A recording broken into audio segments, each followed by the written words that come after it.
City Council meeting October 23rd, 2017. Please rise for the Pledge of Allegiance.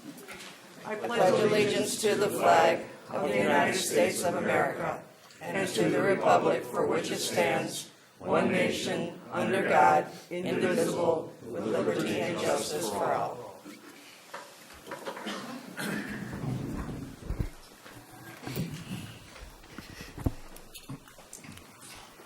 Roll call. Everyone's here.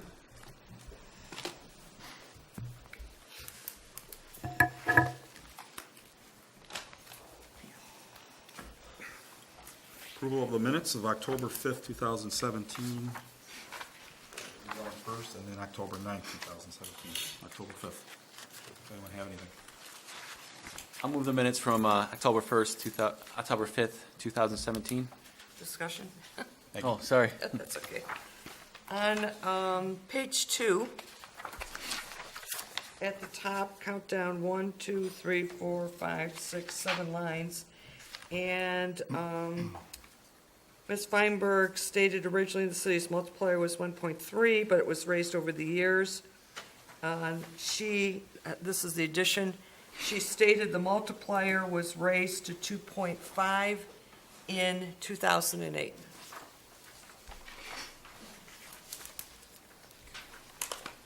Okay. Then I will move as amended, if no other. All support. All in favor? Aye. Okay, approval of the minutes of October 9th, 2017. Does anyone have anything? I'll move the minutes. Second?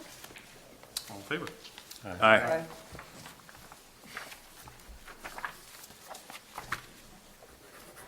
Approval of the bills. It is the second meeting of the month. There are no bills this month, or this meeting. Thank you. Approval of the agenda. Anything on them needs to be taken or subtracted upon, whatever? Nothing? Just a quick question. Tim, everything's ready for the restricted covenant discussion? As far as the discussion, yeah. Okay. Then no. I'll No move the additions or agenda. corrections. Second? Oh, sorry, go ahead. No, you got it. All in favor? Aye. Public comment. Ryan? Hello, City Council. My name is Ryan Cottengem with Witch's Hat Brewing Company. I sent you all an email not too long ago. I apologize for sending that so late. But I had some comments and concerns about the new liquor license ordinance that you guys are going to have the second reading for today. I will just read my email as it's a little bit more composed than I normally tend to be. Like I said, my name is Ryan Cottengem. I'm the owner of the Witch's Hat Brewing Company. I have a few concerns about the proposed liquor license ordinance. My first concern is about the lack of communication to existing businesses that this will directly affect. If the city plans on placing further restrictions and governing regulations on existing businesses that rely on their establishments for their livelihood, the city should contact them to inform them about the proposed change. My business is how I feed my family, along with the 23 other people that work for Witch's Hat. Our industry is already one of the most regulated industries in America. We are governed by the Michigan Liquor Control Commission, the Federal Alcohol and Tobacco Tax and Trade Bureau, and either the Department of Agriculture or local county health departments, depending on your establishment. I don't understand why you as a city council want to impose more regulations above and beyond what currently exist. One example of this is the ordinance states, if I want to apply for a building improvement or modification, I will need city council approval. Why do we need to get this approved by you guys? I don't quite understand that. This will only hinder growth of existing and new businesses. The ordinance states that people obtaining a license shall not have any prior arrests. The existing governing agencies already regulate this and are not as strict as your ordinance will be. As it is proposed, you would not have a Witch's Hat Brewing Company in your city. I can understand mirroring what MLCC requires and maybe not allowing someone with convicted felonies, but as it states now, it's just unjust and unfair and could prohibit growth of businesses in our town. I am also concerned about the language and who the ordinance will even apply to. My business holds a wholesale manufacturer's license with the MLCC, not an on-premise Class C liquor license. I think this needs to be clear when trying to apply new rules and regulations to existing and new businesses if you plan on doing so. If the primary purpose of this ordinance is centered around and built to clarify and protect Class C quota on-premise licenses, why would you include the language as it states in 835? Is my business included? I see supporting documents referring to licensing requirements for Class C licenses, but nothing addressing a wholesale manufacture of alcohol. And if you pass it the way you do, it will actually trump state law. So it will then be, that will be law. It will be above and beyond what is currently already in place and highly regulated. Section 841, the annual license review, is also very concerning. We already undergo annual license renewal from MLCC, which is, I mean, they do everything very intense. And as a proposed ordinance is written, the city now can recommend to MLCC that any license not, can recommend that any license not be approved. And the city can do so if it feels if the business in question may be affecting the surrounding neighborhood or investment in real property. To me, it's just too vague. This is not set right with me as a business owner.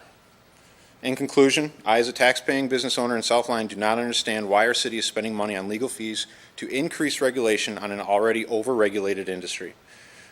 What you're proposing could only hurt growing businesses in our town, and I know firsthand, unlike the explanation letter, that they have not made it easy on applicants. It is not at all. I understand the need to clarify the process and protect quota Class C licenses in the city. That is what is listed as the primary purpose of this ordinance. What I don't understand is all the extra restrictions and limitations added into the language. I'm not a lawyer by any means, but to me it seems that the city has not done its due diligence in drafting this ordinance and it should not be approved. Thank you. Mr. Mayor, I believe he is referring to the regular liquor license, which, as you'll note on the agenda, I'm asking to postpone till November, as we don't have all of the documents necessary put together. Based on Mr. Cottingham's comments, I think it would be a good idea for the subcommittee to get together and bring in current business owners from both Class C liquor license as well as our microbreweries to see if there's things that maybe we've missed in the first subcommittee meeting. Absolutely. That's a good idea. I spoke to Aaron and Ryan earlier. I've spoke to another business owner. I thought they might come tonight too. The one thing he did say, and I agree with him, I am no lawyer at all whatsoever, and there's no hidden agenda on my part that my daughter was at one point trying to bring a wine bar in. And so I before I decided to run for mayor, I was looking myself at these things, and it's extremely confusing, first off, I think, from the state side. And it got changed slightly, and so it's even more hard to understand.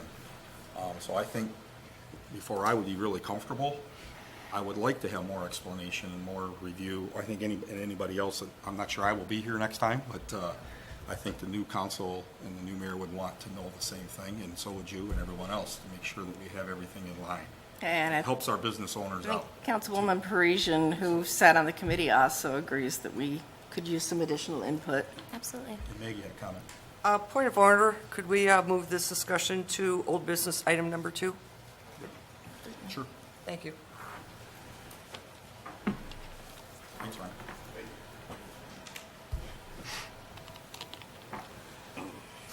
Carl.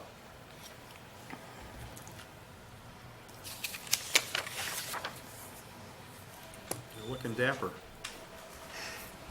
Bear with me a little bit here. Had to learn to walk a new way.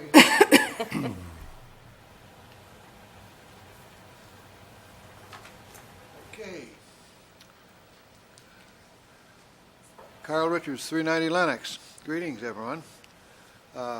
We've had a very rainy day today. I guess we needed it. Mr. Stewart put a damper on me riding that electric chair. Anyway, I wanted to mention a few things quickly that I hope we can all appreciate and enjoy.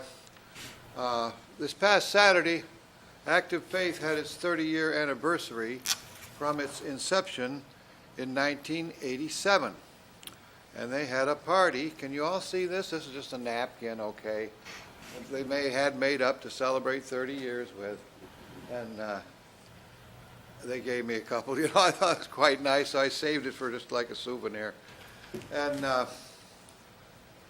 the three churches started it. The Presbyterian Church, the Methodist Church, and the Baptist Church got together in 87 and and started the church. I believe that's correct, Maggie. You were on the board. And a lot of the original founders showed up. Some of them didn't, but some of them did. And it was really a swell time. Okay, next subject. We've made some improvements over at the Historic Village, and I thought you ought to know about it. I mean, it's your property. Okay. The DPW department put in a new electric outlet right by the sidewalk with underground wiring and to a womanized post. And this is to facilitate Kiwanis when they sell their trees, so they can hook right up to the lighting with extension cords. They don't have to bring their generator. They hook it up to some regular electricity. Also for our Christmas lights that we'd like to put on the fence. Okay, in the gazebo repair, Larry Ron Beck, who is our team leader in the DPW, and Pete, I forget his name, it's difficult, from Martin's Hardware. He's on our board of our historical commission. Okay, worked all morning on the lighting repair in the gazebo. I don't know if you're aware of it, the gazebo lights haven't worked in years. Okay, the wiring and the fixtures are still there, but they're busted. All the results of vandals, and we just never fixed it, or kept it up. Okay, anyway, they were doing that, and I thought you ought to know, it's your property. Okay, Linda Ross, the president of our society, did the decorations this past weekend, or past week, not the weekend, with the corn stalks, which were delivered by the DPW. I couldn't find out who did it. Okay, but it was Linda Ross, president of the society. She did it all herself. And that was, they were brought by the corn stalks were bagged up and brought by the DPW a couple of weeks ago. Item number 4, this upcoming week, we're disconnecting and blowing out the sprinkler system. That's something that goes on every year. There were 3 sprinkler systems in the historic area, and each one of them has to be blown out separately. Okay. I want to mention something about sewer and water. In the first early weeks of my convalescence at home, I was homebound, couldn't get out, and the neighbors come around and said, Carl, is your basement backing up in the sewer? I said, I don't know, I haven't gone down there, I can't get down there. And can we come in and take a look? I said, sure, come on in. And lo and behold, my basement, my sewer was backing up too. I hadn't been there in 3 weeks, okay? And their basement was much worse. This is on a Sunday, okay? I told them, you got to call the police, and then they relay it to the emergency wing of the DPW. And in this case, they called in the water department, who has somebody on duty all the time. Both departments showed up at my house, and both of them had working together on a Sunday, with 3 crews came in my basement with sewer cleaning equipment, and they finally got the blockage 80 feet from the clean out, which is in my basement for both units in the same building. The clean out for the whole place is in my basement. Anyway, I just thought I'd bring that up to you because it showed the cooperation in an emergency situation on a Sunday between both departments, even though Bob Martin isn't here anymore, okay? And the leadership is, still functioning without a head, okay? But it's the guys have worked together for years, and they know exactly what to do and when to do it and how to do it. And also, I just wanted to mention quickly, and I also got a little notice from the water department. I'm going to get a happy new water meter, replacement of electronic meter head. Thought I'd show this to you. We're on the ball with that. And the leaf pickup on my section 2 of the city, is going to take place the week of November 6th. And I thought each section of town has a different time frame and starting period and ending for the leaf pickup. So I thought I would mention that to you, since sometimes it's a point of confusion. Anyway, thank you very much, people, and hope I've brightened up your Monday evening. Thanks, Carl. Thank you, Carl. Anyone else?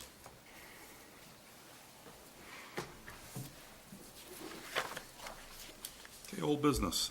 Consider the second reading of the ordinance to amend Chapter 58, Article 5, Division 2, Sections 58-239, 240, 242, 243, to conform with state law changes related to minors that purchase, possess, or consume alcohol. Mr. Mayor and Council, this is proposed for a second reading.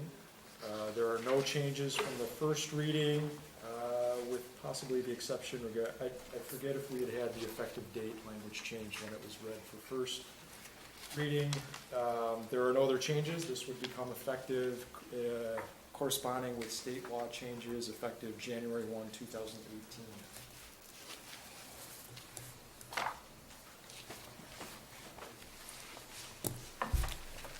I'll make a motion that we approve the second reading of ordinance to amend City of South Lyon Code of Ordinances, Chapter 58, Offenses and Miscellaneous Provisions, Article 5, Offenses Involving Minors, Division 2, Alcoholic Beverages, to conform to state, or to changes in state law. Second. Discussion? Maggie? Tim, I just want to make a comment. I want to just let you know what I really liked about what you did with this presentation. I really like reading the bill analysis, and I want to thank you for providing that. To me, there's a lot of very, very useful information in it, and, in the future, if you have an opportunity, I'm just letting you know that's something that I find really helpful. It helps me analyze both sides of the argument, so thank you for providing that. I try to include those if they're available.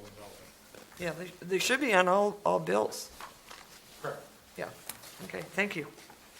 We have a motion and a second. All in favor? Aye. Number 2 on the old business was consider the second reading of the liquor license ordinance, updates, and the request of postponement to the first meeting in November. Yes, this was first read on September 25th.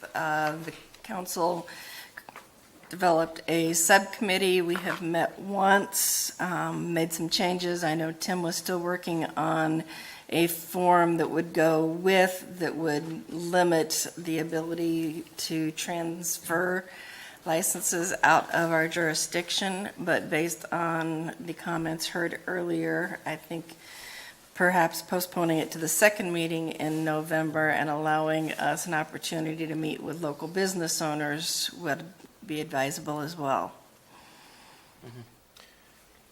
That was my question, whether we shouldn't do it until the second meeting, give them a little more time. I'll make the motion to postpone this item to the second meeting in November. I'll second. Discussion, John? Joe? I wanted to state that I think this is very wise to take into account the feedback from our local business owners. I was, when I saw that, I think Ryan in particular makes some very good points that we should not be hindering our current business owners and, in fact, any potential business owners. So I just want to make sure that this is very spot on and very business friendly for any potential businesses. And when it comes back in the second meeting, if there's any concerns that are still yet not addressed, I'm going to have a lot of hesitation passing any reading that makes it hard on our business owners. So I just wanted to make that clear. Thank you. Yeah, when I got the email, I sat there and I said, do we not learn anything from the food truck ordinance? That we really need to include the businesses in some of these major pieces of ordinances in which we are imposing certain regulations on economic activity in the city. So I support the Witches Hat's position. I'm sure Ryan speaks for himself, but I think he also probably is carrying a message that all the other individuals and establishments in the city probably would have the same concern. And Bob, were you at these meetings, this meeting, and did issues come up? Did you bring these issues up that Ryan's talking about? I was not at the meeting. I did not review the ordinance for how it pertains to existing businesses, but I intend to. Yeah. I only had suggestions for new, but I will review it for existing. Yeah, I mean, this is pretty important for everybody, yeah. Okay, thank you. We need a motion to, I made the motion. There was a second. second? Yeah. All in favor? Aye. Aye.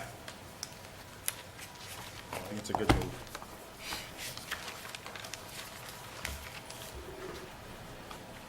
Thank you, Ryan, for coming tonight as well.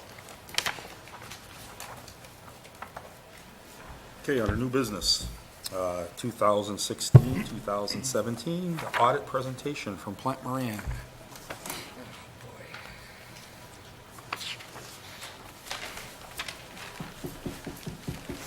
Good evening, Mayor, council members. We appreciate the opportunity to come here tonight and speak to you about the results of the 2017 financial statement audit. Before I get started, I'd like to thank some of the people that helped us get through the audit and get it completed and issued and delivered to council and city management. So I'd like to thank City Manager Ladner, City Clerk Deaton, Police Chief Collins, Police Chief Kennedy, certainly the City Accountant Lori, who probably bears the brunt of most of the work that's done in conjunction with the audit, and she was well prepared again this year, and then their respective department teams. They were very helpful in us getting through the work. In your packet, there are 4 deliverables this year. So there's the financial statement audit. There's what we call our council letter, which is kind of an end-to-audit letter that talks about a number of different things, some that we're required to report, others are recommendations with respect to improvements within the city business. There's also a Act 51 compliance audit report that's in your packet. That is new this year. That's a new requirement from the state. And then lastly, there's a graph packet there, which we're going to cover shortly.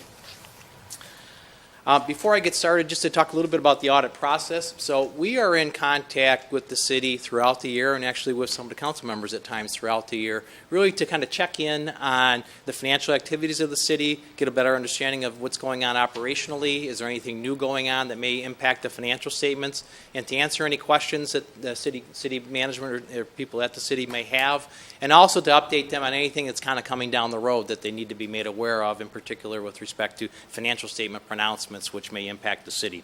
So that's really the audit process. It's kind of ongoing.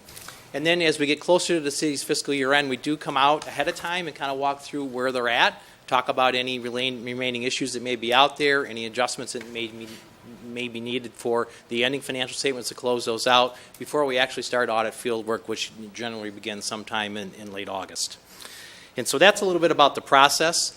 With respect to the results of the audit, I'd like to report that you have an unmodified opinion on the larger report, the financial statement report, which means we refer to it as a clean opinion. So it means that we found that the statements are materially correct, which is the highest form of assurance you can receive from a third-party firm. So we're pleased to report that, and that's been consistent with what you've received in the past. A couple other highlights before Spencer comes up. Spencer's going to cover, by the way, Spencer Tala is here from Plant Moran. He's the audit manager and works closely with city management as well during the year. So thank you, Spencer, for your efforts. Sorry I didn't announce you a little bit earlier.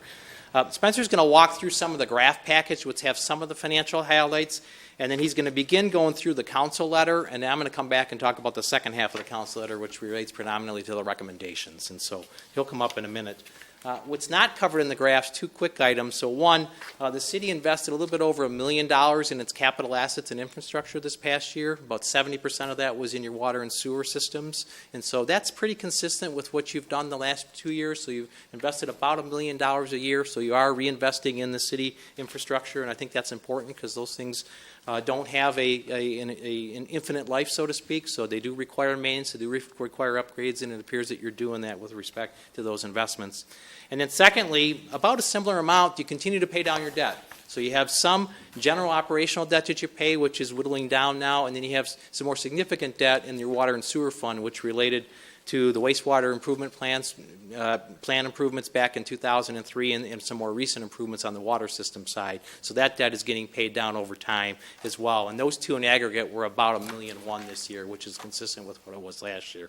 So you paid debt down of $1 million, you invested about $1 million in your infrastructure. So I think those are 2 solid positive things that the city's doing. So with that, I will let Spencer come up and walk through the graphs, and then we'll come back and cover the letters shortly. Thanks. Good evening. So instead of going over the, all the big financial statement package, we've condensed it into as we have in the past, into a graph package. And this allows you to also see things like a year-to-year analysis as well of the activity. So what we'll do is we'll start with the general fund and specifically the revenue. So this year's revenue did increase by about 6% from last year. And a couple of reasons why is additional building permits that you received during the year, as well as a personal property tax reimbursement from the state of about $140,000 that you received this year. So that caused some of your revenue to increase. Your biggest revenue is property taxes, as with any city. That stayed, for the general fund, stayed relatively the same. Your taxable value is pretty consistent with last year, did increase slightly. As you know, Michigan law limits that taxable value increase by the lower of inflation or 5%. Your second biggest revenue is state shared revenue, and that was about $950,000 this year, which did increase from last year. And on that end, we do have another slide on that. And so as I said, this year was $950,000. Back in 2001, it was a little over $1 million. And since from 2001, it did decrease down to $700,000 in 2010 before it started, back increasing. Now, what this graph shows is if it stayed consistent at the $1 million from back in 2001, you'll have an additional $3 million in revenue over the past 15, 16 years. So that's, again, kind of lost revenue. Luckily, it is going back up, so you're almost at the same levels that you were early 2000s. But again, that's a significant revenue of the city. The expenditures decreased this year by about 2%. Mostly last year there was a lot of capital expenditures, whereas this year there weren't as much. So it was about a $600,000 difference from last year and this year in the capital expenditures. The slide right after this shows a comparison of expenditures to fund balance. And what the fund balance, unassigned fund balance is your cumulative revenues in excess of expenditures. So if you look at the graph, the orange is your annual expenditures per year for the past 5 years, and in the blue is your fund balance. And you can see that the fund balance has been decreasing, and that's as the city is using more of the fund balance. So expenditures are exceeding revenues, as was the case this year. So this year expenditures were about $170,000 over the revenue. So that's something to keep in mind during the budgeting process, to consider, be cognizant of the expenditures in relation to the revenue that is coming in, to ensure you have a healthy fund balance to keep up with current expenditures as well as maybe future projects that you'll need to do for the general fund.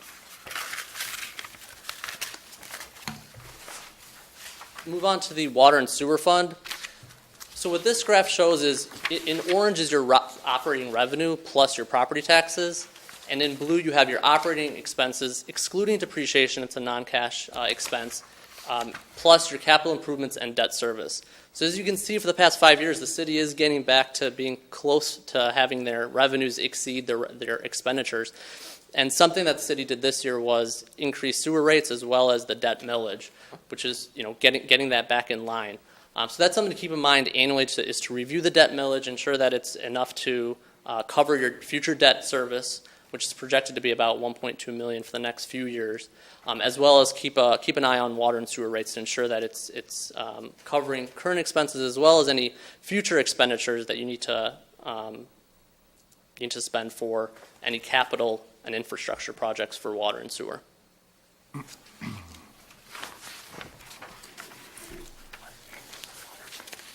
The next graph, what we did here was on a citywide, government-wide position, this is the balance sheet, you'll have a couple columns. You'll have governmental activities, which is your general fund, which we discussed, plus your plus your other special revenue funds, which include like major and local streets. And this is on a government-wide basis, so what that means is all of your long-term assets and liabilities are included on this, so such as capital assets, debt, pension liability, OPEB obligation, so those are all included on this.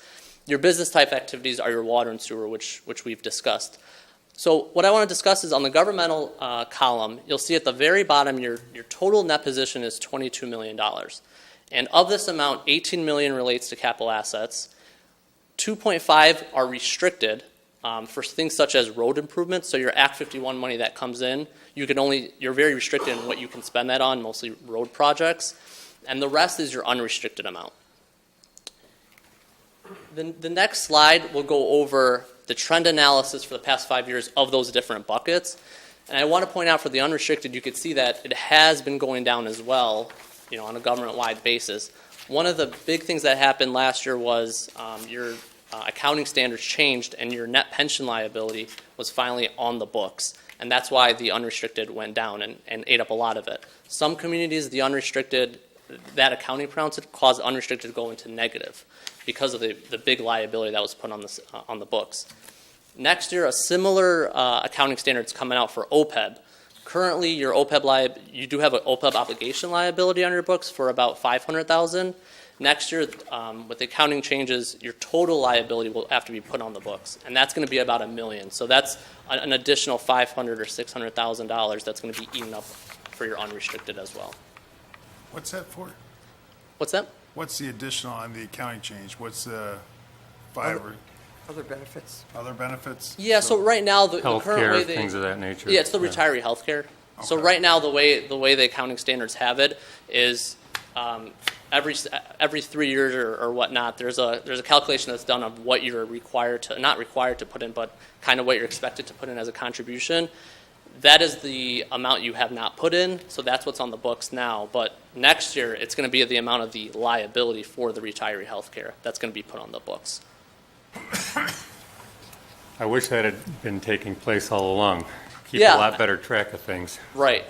Same with the pension liability. That just started Right. last year, but it's been around. The liability has been around for cities for many, many years, and they finally decided it's good to put it on. So with the OPEB one, that should be the last of the unrecorded liabilities that's put on your books, and it'll give a clear vision for anybody looking at a city's financial statements of the condition of the city. Before I move on to the letter, is there any questions on any of the graphs or the financials? I wondered if there was some indication of how much additional revenue we've got from home pop-ups. Is there any log of that or tracking of that? Not that I have. I don't know if city manager or the accountant would have that as well. But. I'm not sure what you're asking. Additional When revenue? somebody moves into somebody's home and it gets reassessed to what the actual... The yeah. uncapping of the taxes. Yes. I don't believe we have that tracked currently. Lisa and I can sit down and try and figure out a way. I think that'd be But helpful if we it- could record that, yeah. Couldn't the It would have to assessor's be office going help you with that? forward. Couldn't the assessor's office help you with that? Potentially, yes. We would have to set a baseline year or time for when we want to start looking at how much property is uncapped.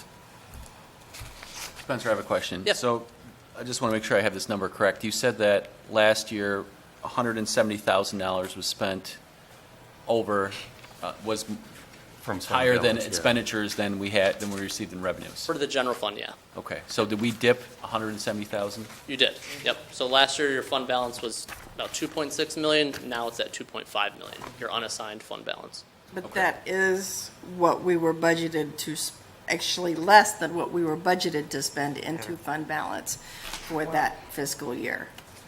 Because the thing that, I'll let you finish the presentation, but the thing that sticks out to me is that we went through this budget process and we actually increased the millage rate, and that was supposed to cover That all was of our this year. expenditures. That's this year's budget. Different That was fiscal last- years. This we're talking about Right. last year. But, okay, then it's the same possibly. All right, I'll let you continue. Thank you. I do have a question for you. I was going through some of my old stuff since this is like my last official meeting. Yeah.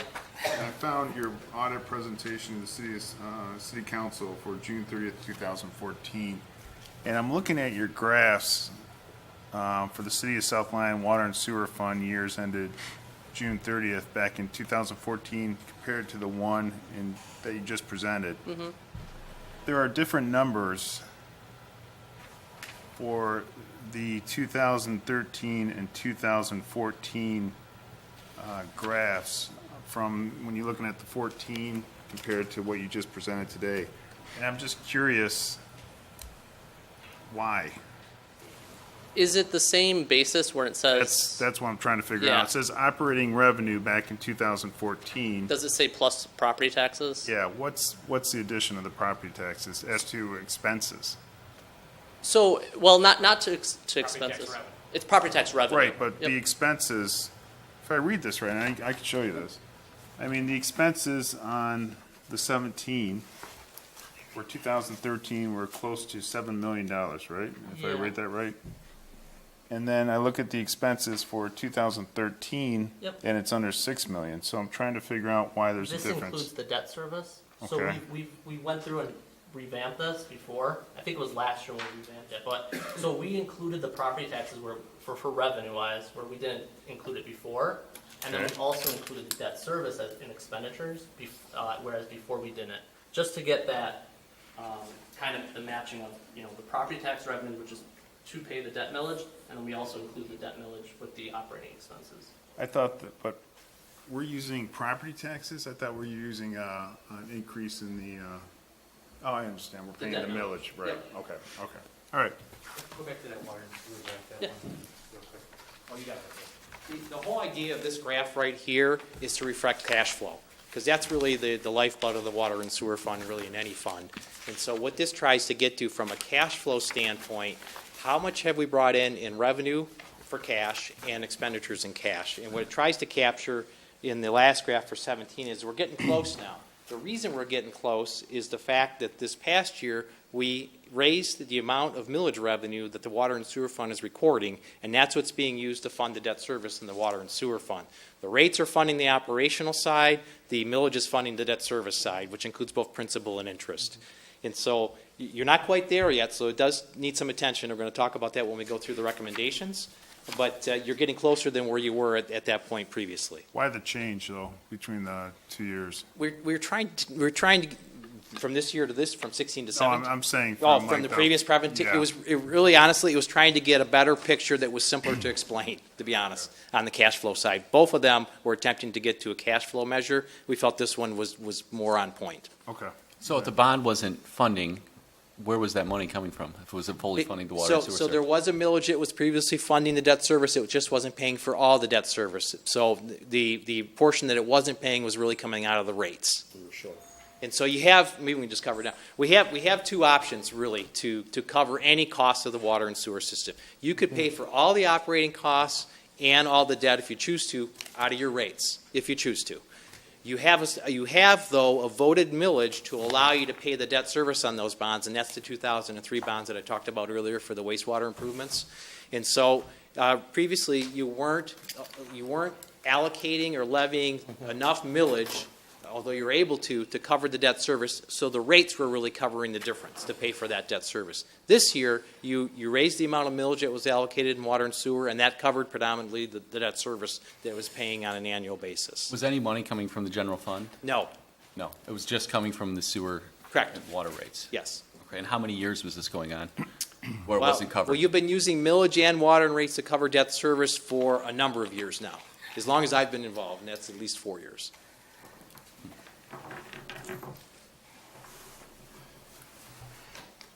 Is there anything else, or we'll move on to the letter? All right, so we'll go over the end of audit letter. So before we start the audit, we send the council members a pre-audit letter talking about our responsibilities under the auditing standards as well as our plan for the audit. At the end of the audit, we issue this letter, which kind of finalizes the audit process and goes over the results of our audit. This is broken up into 3 sections. The first section is any findings that we have based on our audit procedures. The second section is required communication under the auditing standards that we will communicate to the council and management. And the third section is other recommendations that throughout going through the audit, if we've noticed something that maybe to improve the city's internal controls or other things we've noticed, we put them in the letter as well. So we'll start on page 2 under the internal control related matters, and we had one finding this year, and it related to wire transfer controls. So currently, the city doesn't do too many wire transfers. Mostly, it's to Oakland County. And what we noticed from the banking side is that there is 2 individuals with admin access to the to the PNC account that, in essence, will enable an individual to initiate and approve their own wire transfers. We looked at all the wire transfers and the activity. There was nothing unusual. This is just something that we've identified that's a lapse in the internal control. So we recommend to mitigate this this fraud potential, to work with the bank to ensure that no one person can initiate and approve their own wires. And so I know we talked to management, and they're going to talk to the bank to see what controls they could implement on their end to ensure that this can't happen. But again, we looked at it, and there's nothing unusual. It's just a control we saw out there. Yeah, and there's also, we noticed that there's no cap currently on any wire transfers, so putting a cap, a reasonable cap, given your operations, would help mitigate any possible fraudulent activities. Going to the next section, the next page. So as part of our audit process, there's requirements under the auditing standards of what we need to report to you. And one of those is any noncompliance with laws and regulations. And we identified one which related to Act 51 reporting. There's an asset management reporting that is new this year that the city was not in compliance with. After the year end, we're aware that the city is now in compliance with this reporting, but again, we have to report this in our letter to the council. What was the deficiency specifically? It was a reporting aspect for Act 51 that wasn't filled out and submitted to the state that related to the asset management. And There was a misunderstanding. The state has been making significant changes to the ADARS system, the IMTC system, the Act 51 system. When they asked us to upload the asset management, we uploaded the asset management PACER study. What they want is that and an additional reduced 2-year study of what projects you're going to do over the next 2 years, if you have any planned. When was that due, by that requirement for that paperwork, the PACER study and the 2-year requirements? When were we deficient? I am not sure what the exact due date is. No, last year, when we were deficient. Right, I'm not sure exactly what the due date was. Okay, the reason why I bring this up is because I recall that we reviewed this PACER study in The November? PACER study has been uploaded. No, but what I'm saying is when we reviewed it in November, I do not recall being made aware that we are already in deficiency of not reporting. No, in November, we were not. This was something, they made changes over the spring. So this was after we approved the PACER study Correct. that we became deficient. That's what I was trying to ask. Right, When because was the date? it's an additional study in addition to the one that the council has already approved. Okay, so since November 2016, that's when after that is when we were notified that we were non-compliant. Correct. Okay, thank you. But that filing was months late, right? Yes, Yes, so. because of misunderstanding with the state as to what they wanted. Thank you. I guess I'm a little confused. The Act 51 issue is quite problematic for me. I don't understand how was somebody confused?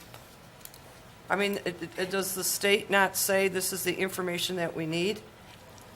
They said they needed the the biennial asset management plan. I uploaded it to their computer system. So who's responsible for this? Is that you or? As the street administrator, I do the Act 51, yes.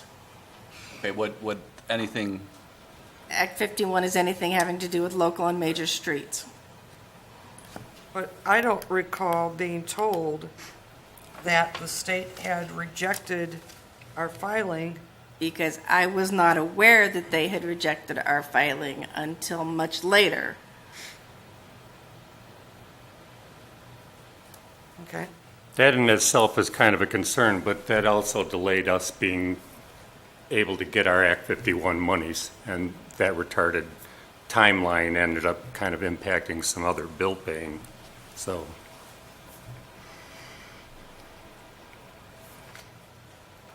Well, it says that the funds here, the effect of the noncompliance was that the state of Michigan withheld funds, That's what I said.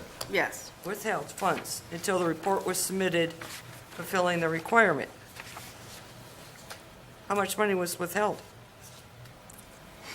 I don't have those numbers in front of me. What's our Act 51 money that we received this year? It's like 750,000 over the course of the year. They break it out into several different payments based on when the state has the money. So do you delegate this at all to the department heads, or is it strictly you, Lynn, that's responsible for this?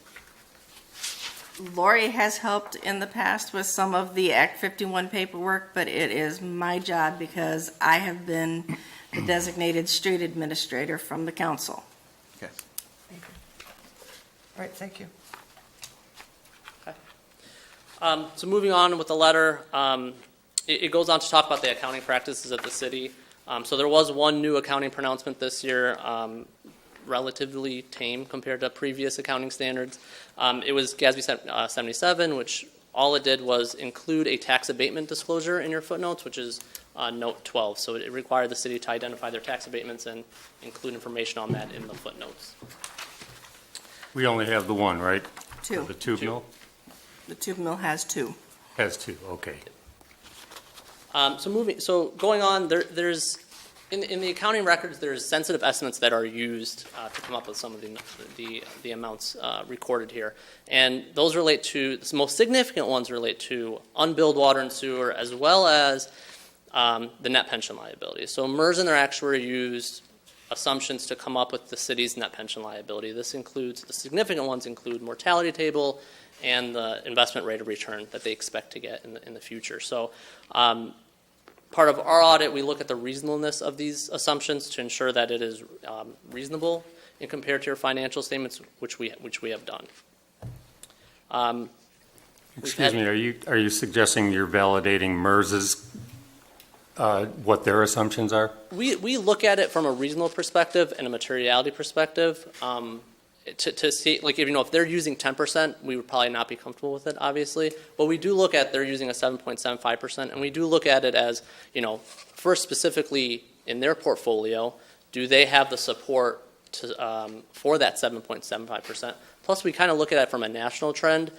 They did lower their investment return, as you're aware, and we look at it from a national perspective too to see what other systems are doing of similar stature, and what we're seeing is a downward trend. So yeah, we do look at that as well from materiality's perspective. And the mortality rate, I mean, that seems like a no-brainer. Yeah, they're using the 2014 mortality tables, which are updated mortality tables, and they've done experience studies for that. Yeah. But those are the two significant assumptions that they're using for their assumptions. Speaking of MERS, are you able to, or is this in the report, our total amount of unfunded liabilities, and have a clear number on that? Yeah, it's 5 million. 5.1. Yep, 5.1. Okay. So it went from, I would say, 2.7 million, what was that, 2013, around then, up to now it's 5.1. Yeah. Do you see that trend continuing? So we do in that, as I said, with the investment rate of return decreasing, that's going to increase your net pension liability, as well as the mortality table. So the previous mortality tables had an assumption that essentially individuals were living less than they actually were. Mm-hmm. So moving to the 2014 models, they're projecting individuals to live longer. So if you have individuals living longer, plus your assumed rate of return is decreasing, we're seeing net pension liabilities increasing all over the board. So I'm going to do some simple math, and as I mentioned, I think it was 2013, it was 2.7 million, and now we're above, now we're 5.1. So I want to say it doubled, but what is that? Almost doubled? Almost, yeah. So is it safe to say, I don't want to say we're going to double again, but is that rate going to continue where if we do not do anything, we may be at, let's say, 7.5 million? I'm just kind of guesstimating at this point. In three years, would that be the same kind of trend? Not as significant, because unless there are significant assumptions that are being changed, so if they lower the discount rate. But I think as long as you make your ARC, and this is more of a MERS question, to be honest, in how they're doing projections and whatnot, I don't think it'll go up that drastically if you continue making your But arc. it'll still go up.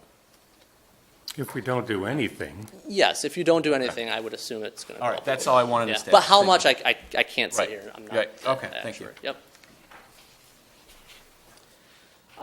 So we had no difficulties with management in getting any of the audit work papers, no disagreements with management, and then during the course of our audit, some adjustments might come out from auditor proposed adjustments. Those were not material, and those have been reflected on your financial statements.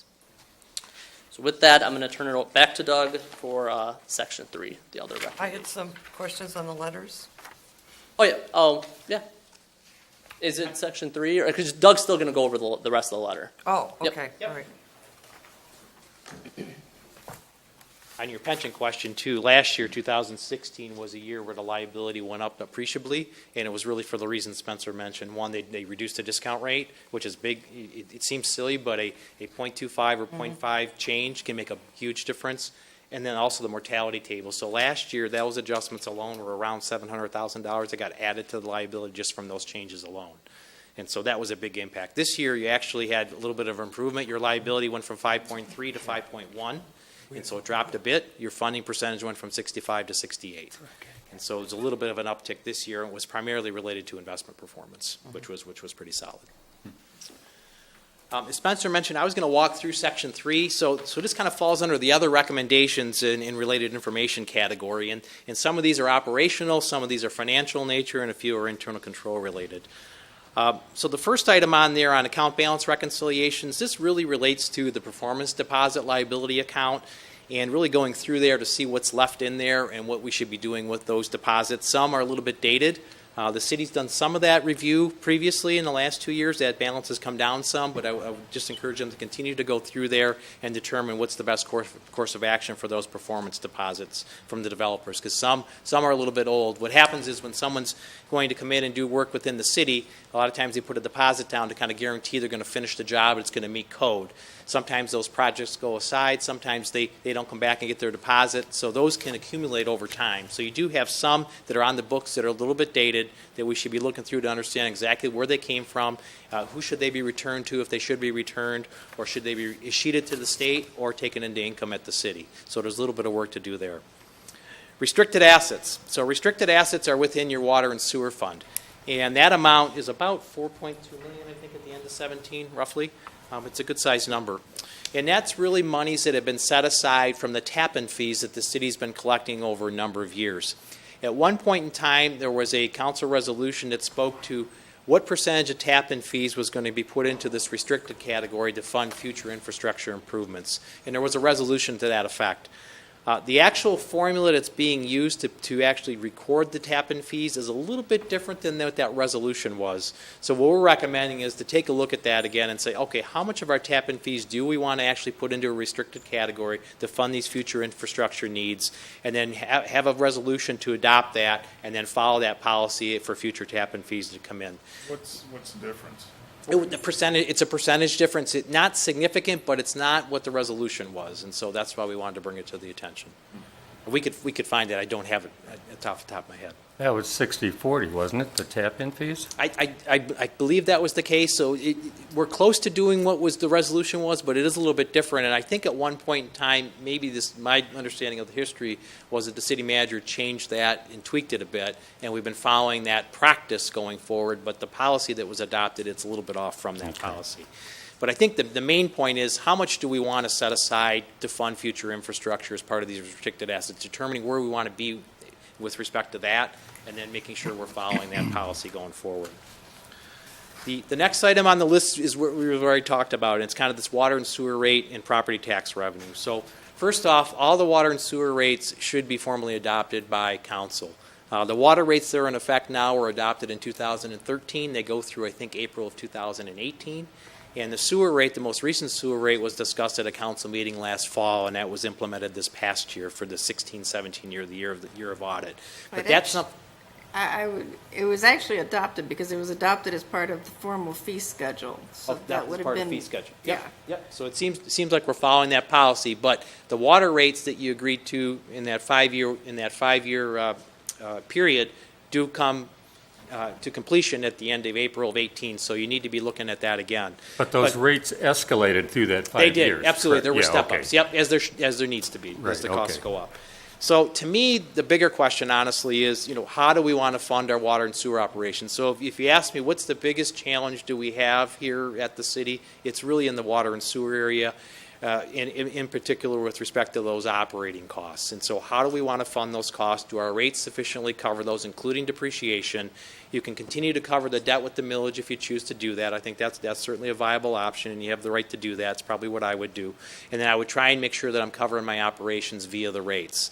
And so looking at those rates, maybe doing a formalized water and sewer forecast would make some sense as well, either in-house or have some assistance with that. And then once that model's built, continue to use it going forward as the assumptions change. Could I ask one more question? Please. Could you tell me what the likely pressures are for escalating rate costs to cover our operations?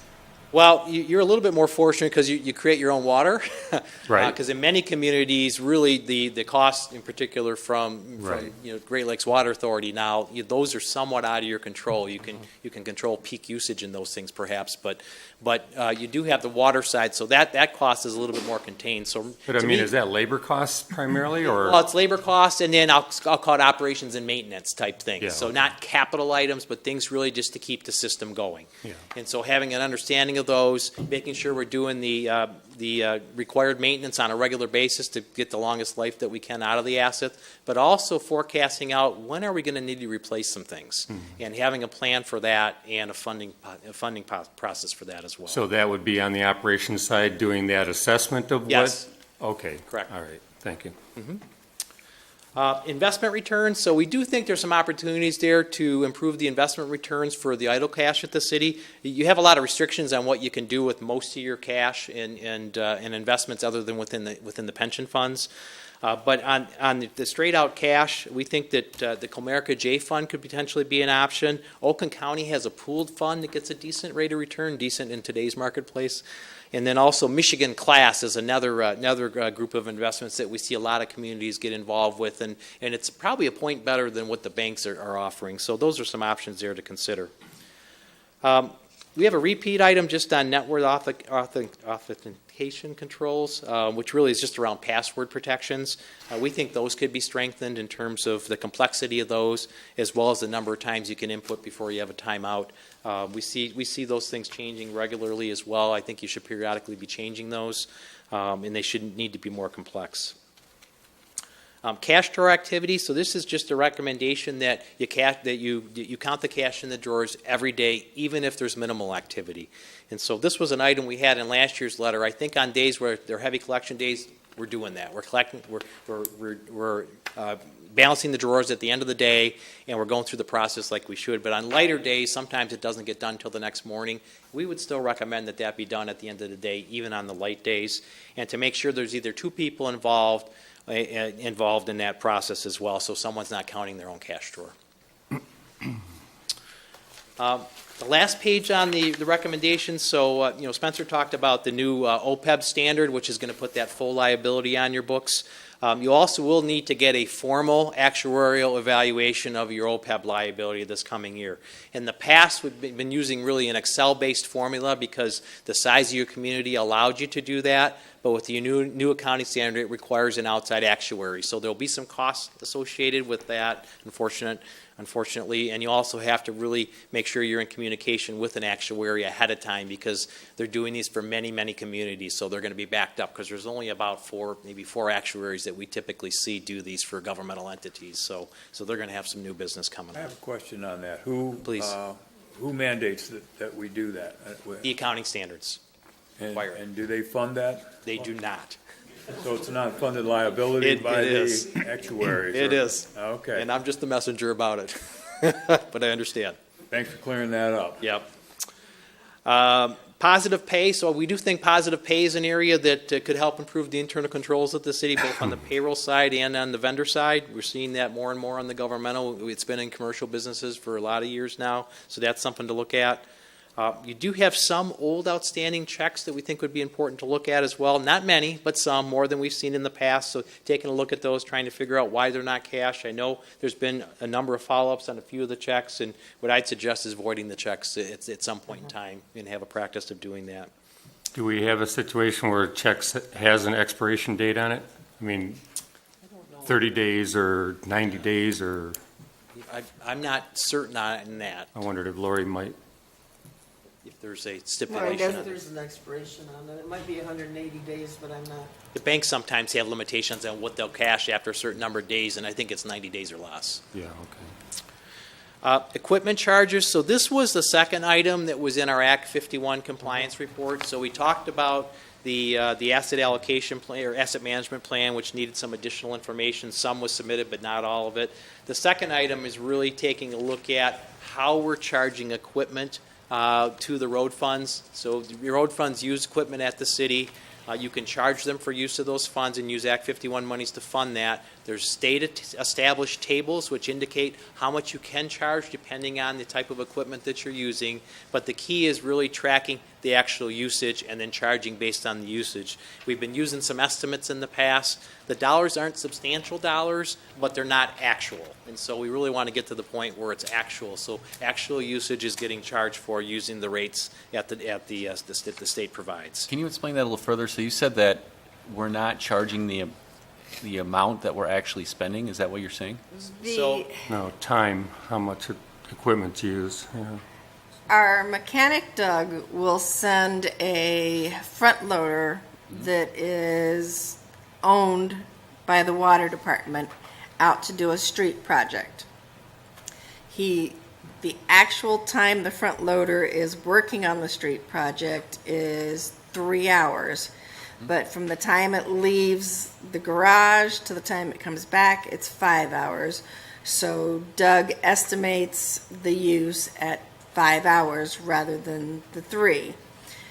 The state gives you a notebook at the beginning of each year and says for a John Deere 360 XYZ front loader, it is worth $15.60 an hour. So we will charge off against the water department $15.60 an hour times 5 instead of $15.60 an hour times 3. Okay. So who signs off on that? Is it, Doug Bowers, our mechanic, has always signed off on that. does anybody else have to sign off on it besides Doug? On the hours? On I mean, the 'cause hours, no, because he was the one that was tracking, when the equipment left the garage. Because that's, I kind of see So as a he problem. and I are going to have to work to create a better time tracking system. But you weren't following this until about a month ago. No, So- I wasn't aware of it, so no. Okay, so yeah, definitely this is something I would point out then, because I would think that the supervisor, I mean, it's significant enough that we are being recommended to change our policy, and it is affecting our Act 51, that whoever's head of DPW, I mean, I don't know why it was done before, but it should definitely be signed off and checked. So Right. I'm glad to see that this is going to be corrected, that it wasn't being done before. I have another question. please. Regarding these equipment rental charges, and I'm going to go back to Act 51 because that's where it was discussed, the rental charges. Somebody gave somebody a number of $30,000. So Plant Moran must have picked up from someplace a number of $30,000. Where did that number come from? That comes from the DPW. That comes from all those hours that Doug has accumulated in a year against that amount that the state set as the rate. But it's unbeknownst to myself, and I believe Bob as well, we didn't realize he was basically charging travel time as well from the department to the use and back. So it wasn't a fully accurate equipment charge. So those expenses are recorded in the major and local street funds. And then Act 51 dollars, which is the revenue source that funds the operating cost of major and local streets, pays those charges, so to speak, on an annual basis. I guess I'm just having a hard time understanding how this can happen. You're working with state monies. There are pretty specific procedures. It wasn't too difficult, except I didn't know the state had a manual. But I assume that when you're working out the equipment rental charges, is it just the equipment itself, or do you get to charge off the labor too? No, just the, It's just the equipment. Tables are specific to Okay. the equipment. And so nobody thought to check and make sure that this process, I mean, I'm really having a hard time with this. State money, and nobody seems to understand how this accounting is done, when to me, it's pretty simple. the state has never asked for this detailed level of accounting of your equipment charges to major and local streets. They are trying to tighten up their systems, which then force us to tighten up our systems, which is where this became an issue. It's not just drive time, too. I mean, idle time when the machine is sitting there at the site but not actually performing what its duty is. You can't charge off that time either, so. So you learned that the charge off process in which DPW was using is an error, so it needs to be corrected. Correct. Okay, so when did you learn the policy was an error? About a month ago, when the auditors were doing the Act 51 audit, and we were having problems getting the state to accept our Act 51 submissions. So the state still has not accepted? They have now. We have corrected last year's, and we are putting processes, forms, things like that to make it easier so that we don't have these problems moving forward. Okay, that was my next question. So it's been 30 days now. We know there's a problem. Money's been withheld.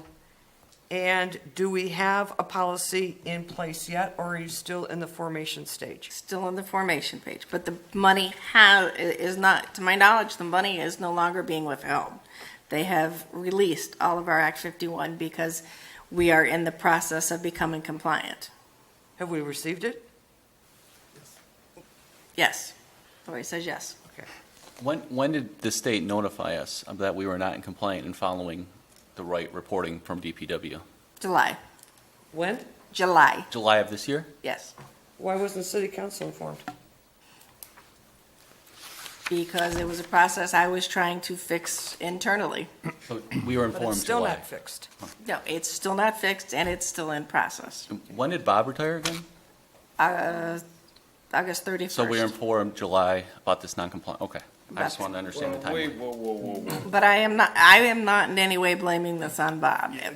Because I was gonna have a when the state changes how they do things, I'm assuming they send out notices saying Act 51 for major, how we were charging this, there's gonna be some changes and you need to.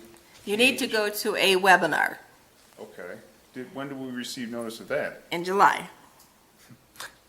Again, Okay. All right, I'm going to move on to restricted assets, if I can. Sure. The restricted asset portion, it's my understanding, I just want to have maybe a couple-minute discussion with you on this, since you know what you're doing. You said that our restricted assets are about 4.2 million, and the way we got that fund to 4.2 million was because we're relying on a resolution that City Council passed, sort of directing how tap-in fees are to be allocated. I assume that's the nature of the resolution, is that correct? 4.4 million. Okay. Yep, versus 2. Could I please see a copy of that resolution? I don't have a copy of it. Can I get a copy of that resolution? I asked for it before at a prior meeting and didn't get it. So I'm going to ask again. Can I get a copy of that resolution, please? And the point that I am making is that that resolution, I believe, although I haven't seen it, directs the allocation of tap-in fees. And it's the restricted assets that are used for repairing the water system? Is that What it's Most for? infrastructure improvements. Okay. Can be, yes. So if tap-in fees go down, then what is the basis for funding this restricted asset account? Well, if you have zero tap-in fees, you're not going to be adding anything to the restricted assets account. Each year, at least the last 5 years, you've had tap-in fees. The amounts have varied depending on the amount of development that's gone on. But a portion of those tap-in fees has been allocated to the restricted assets for each of those years. So tap-in fees are on a decline because we are becoming built out. As you become more mature, yes. Right. Then the city has to find another way to fund this fund or fund maintenance, repairs, or infrastructure, whatever that money is used for. So this goes back to the earlier discussion. You can fund it with rates, or you can fund it with voted debt. In this case, you have voted debt on the debt service side of things. Those are both options. And so some communities have no restricted assets set aside. They're not doing anything with tap-in fees or other sources of revenue. They're just funding those infrastructure improvements as they come, either from available cash or they're bonding for it. Those are options. But then if you do bond for it, you've got to then raise your rates to cover the debt service on the bonds. So there's options there. Right now, you have some restricted assets that are set aside to help with that, to the tune of $4.4 million. But if you had a $10 million project, even the restricted assets wouldn't be sufficient for that. So financially, what would happen to the city if council passed a resolution that reallocated that money and said 60% of tap-ins now goes into the restricted assets? How necessary is that other 40%? Where's that other 40% going? That's used to fund operations. But isn't that what the rates are supposed to do, is to fund the operations? They are, but you would always take That's into consideration supplemental, yeah. other revenue sources as well that you have available to do that. So maybe we need to So close. absent no other revenue sources, operations would strictly be funded with rates. But when you do have other revenue sources, like tap-in fees, that can help towards funding those operations. So in effect, it would drive the rate down a little bit because you have that other source. So if you wanted to build up that fund for a period of time because our infrastructure is aging, then we might want to consider changing that ratio You could, and then compensate by raising water rates. correct. Okay. That's where you said about doing the forecasting on this also. I think that's your best option, to be honest, because it can really get everything down on paper that you know today and you think's going to happen. You got to obviously have some flexibility there as things change, but it'll give you a good sense for what's that picture look like going forward, mostly on the cash flow side, like the one graph, because to me, that's the critical component of it. The last item in the letter was just an observation, and we're starting to see this a little bit in many communities, is the franchise fees are going down. And I think a big part of it is the fact that we've got a lot more direct TV customers, a lot more Netflix going on, less cable revenues. But I do know some communities have done what we call cable franchise fee reviews, where they actually gone in, taken a look at the books and records of the cable company to see, are you getting your fair share of their revenues related to revenue they've gained from your community. And so that's something to maybe think about, or at least inquire of, or get information from them on how they've done their cable franchise fee calculations to get a better sense for that. I mean, running an audit on the cable company. Yeah, it's usually agreed upon procedures, because you wouldn't audit them, they're too big, but there's some specialized procedures that could be done to take a look at if you felt it was You do that every year? something. It depends on what you find. You typically do it 1 year, and if you find a lot of stuff, you're coming back. If you don't find so much, maybe a couple of years. Just because the cable industry itself and the satellite dish is changing so fast, so quickly, I feel like there's a lot of things that are being slipped out of the cracks that we're not seeing. A lot of new sources of revenue. Yes, they're not always the easiest to deal with when doing. They have a lot more lawyers than we have too. Yes, they do. Who would do the audit on behalf of the city? Well, so if you just want to do it like a desk review, you could try and get the list together of information that you want and do it in-house. Professional services firms do those as well. We've done some, other firms have done them. So I think there's a couple different options. I got to think that they're not going to be very welcoming, or at least accepting to have us come in and audit. So that's one of the things we got to push, set it up, say, these are the dates, this is what we want to look at specifically, and really have the right people in place and really push it from our end. So, Well, we have to have some indication that there's a problem, because we don't want to pay for I an think you wanna audit follow only the to find out trends. we're not owed any money. Yep, I'd make sure, one, you need to look at your franchise agreement, have a city attorney take a look at that, see what it allows you to do with respect to looking at their books and records, and then two, take a look at the trend in revenues. If it's not a significant change, then I probably wouldn't be as concerned, but if you see some big drop downs, that's when you wonder, what's going on. Would it be advisable to do so at this point when we are currently considering adding an additional franchisee to the city, to just say that it's an across the board, we're looking at everyone, I mean, the Well, they're council will not be. generating any gross revenue right now, so why would we monkey with them? What did your? No, but you would set it You mean up with the at, you mean with the because incumbents. you've also got AT&T that does provide service in the city. You've got WOW. What I'm asking is this a good time, as we're adding a third, to audit all of them? So you could use that as an excuse, with the incumbents. I probably would start with a request for information. I'd look at the franchise agreement, make sure it allows you, which I think it should, and then request the information on how they actually do your calculation. Like what leads to the check you actually get in the mail. And take a look at that and see what that looks like, and maybe you ask for the last 2 years to get some sense for what are the root sources of revenue, and have those changed, and what are the trends. You said other communities are already doing it anyway, so. Some have done it over the years. So us asking the question isn't going to insinuate anything, it's just basically going to kind of justify our position as well as theirs if we. And if our franchise agreements allows us to do that, sometimes Right. just putting people on notice, makes them watch their P's and Q's a little bit more as well. yeah. Well, for some communities, it's a function of scale, too. If you're huge, then you could be looking at some real Big money. number, Yeah, right. right. Right, yep. Well, If the I had to numbers, pick yeah. my priority, though, I'd do the water and sewer rate forecast. Ask me that, but I'm gonna offer that. Exactly. Numbers don't lie, though. If you can request the information and review it, and you see something. See if it makes sense then to take it further. Exactly. That makes sense to me. And Lynn, can you find out how many actual franchise agreements we have? I know we have one with WOW. Do we have one Yeah, with just AT&T? two, right. I believe we have one with AT&T, and actually, we do currently have one with Comcast that went in by default in Right. the early 2000s. With Comcast. And then the Comcast one that we are considering this evening. All right. Are there other questions? Yes. Please. I want to go now to the actual financial report with the supplemental information.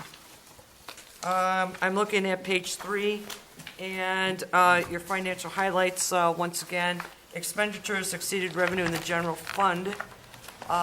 Did that require Plant Moran to send a notification to the state of Michigan again? So we don't send it. Well, who And does? The city sends it.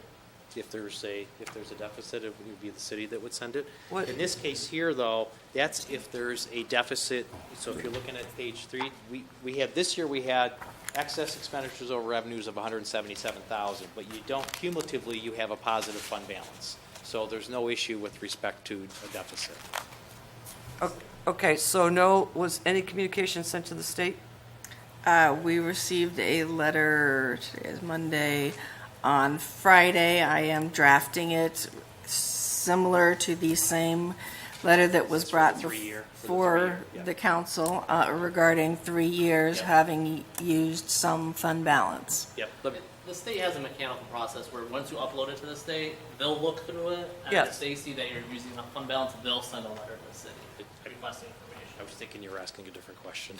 If you have a cumulative deficit, you'll get a letter from the state, and you have to have a deficit elimination plan. I thought that was the question you were asking. But if you have cumulative excess expenditures over revenues for 3 years, you'll get a letter. Yes. And that is, as Spencer mentioned, that really is a mechanical process. So That's they what I don't- thought. they don't even look to the sufficiency of your fund balance, which you still. All they do is look at the formula. Yes. Expenditures Exactly. exceeded revenue. If it So was we're gonna by- get, we're gonna if it get was another by- letter. If it was by We have $1, another letter. If it was by $1 have gotten one? in 3 years consecutive. It came you on get it. Friday. So Where after, was it? let me make this straight clear. So we got this letter, corrective action letter from the state, then we had to, notification, then we had to send a corrective action, and then after we sent the corrective action, we get another one saying we're in default again.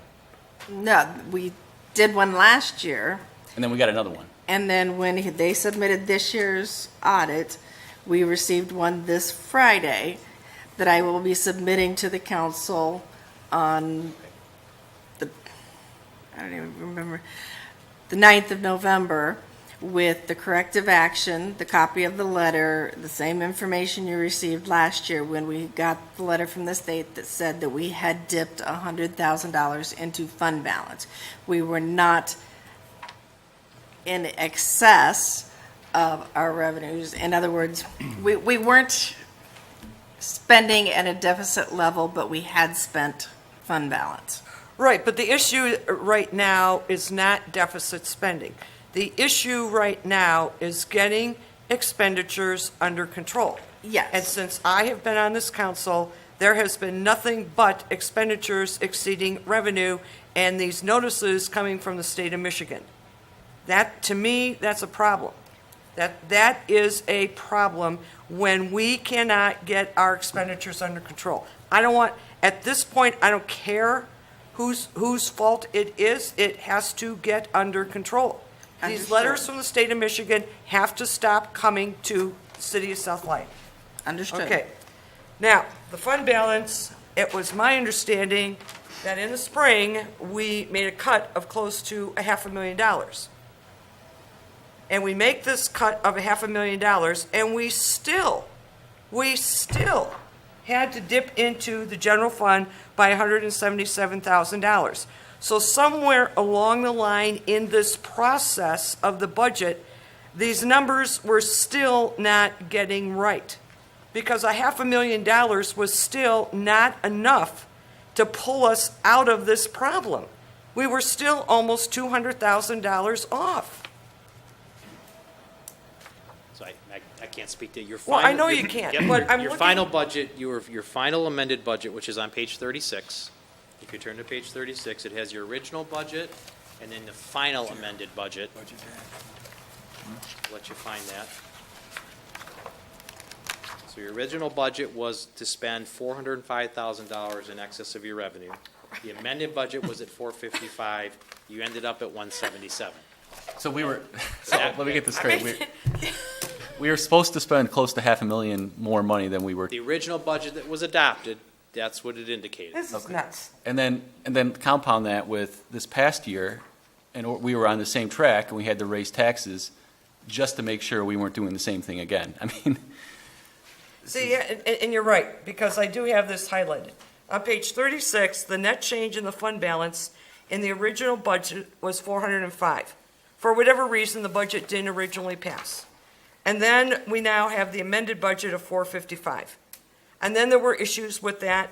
We had close to $500,000 cut to bring this down, and we still missed it by $177,000. No, that $500,000 was cut out of the 17-18, not the 16-17. Okay, then we're still off by 177. So, well, actually now for 2 years, it's been off. It's been off for 2 years. 2 years ago, we bought a $500,000 fire truck. Well, that should have been caught in the amendment.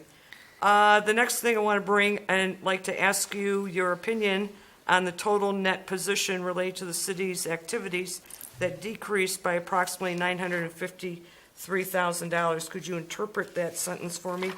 It's on page 3. The net position related to the city's governmental activities decreased by $953,000. And that number can also be found on page 9 as well. Okay, I'm looking on page 5, but I'll look on page 9. Yep.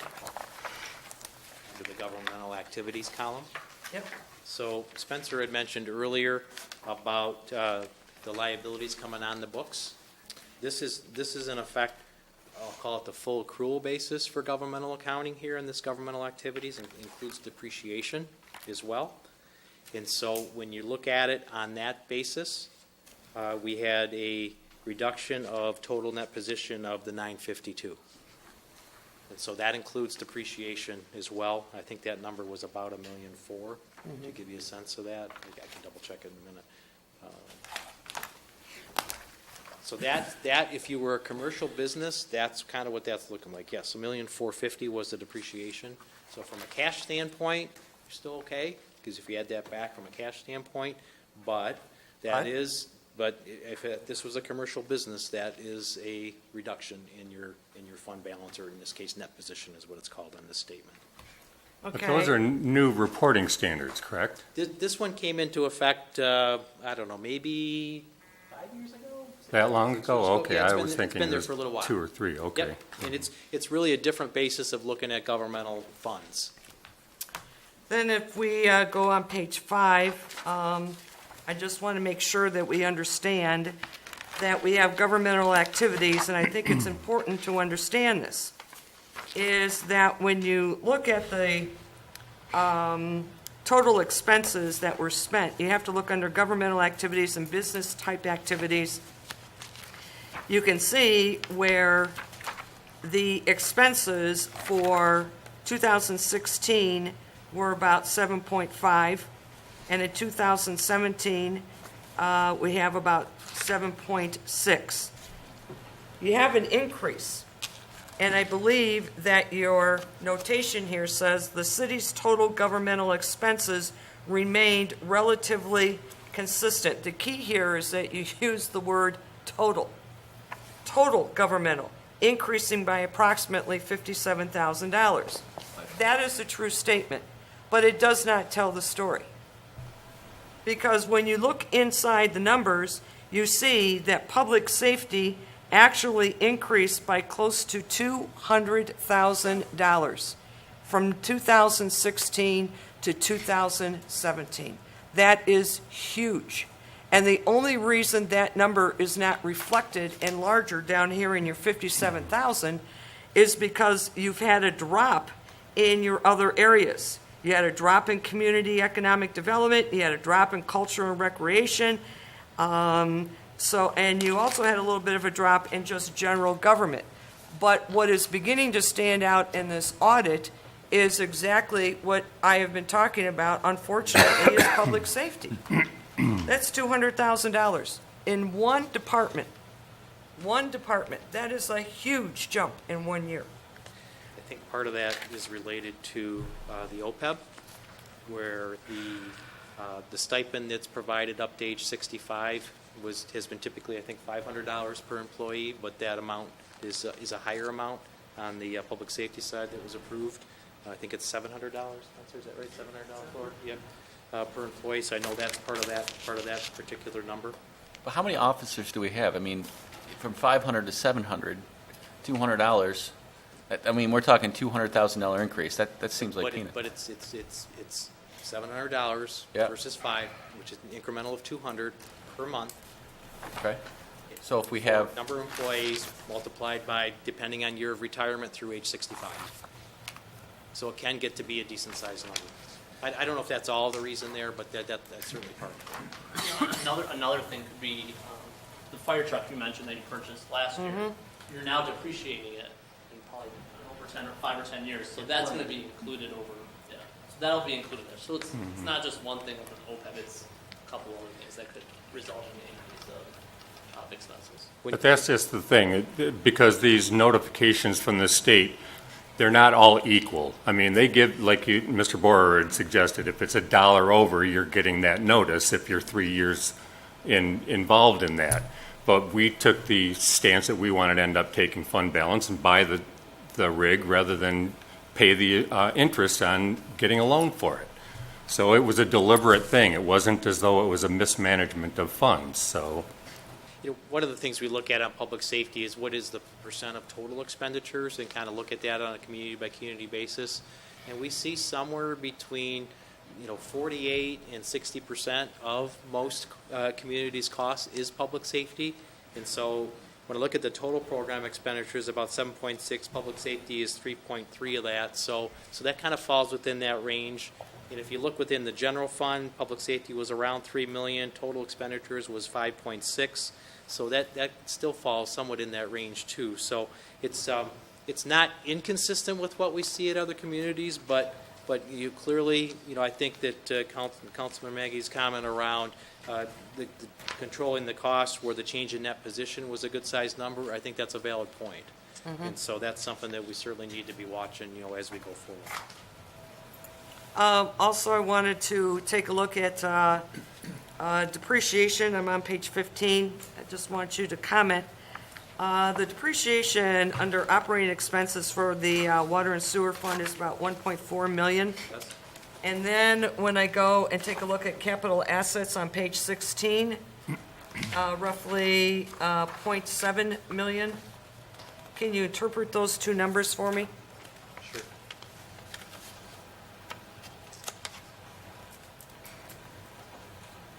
So, I think the number that we want to look at on, let me see your page, mine's page 25, is that your page? I was on page 15, depreciation Okay, all right, 1.4. this number, and you're comparing it to, The purchase of capital assets. okay, so this is the actual purchase of Right. new infrastructure.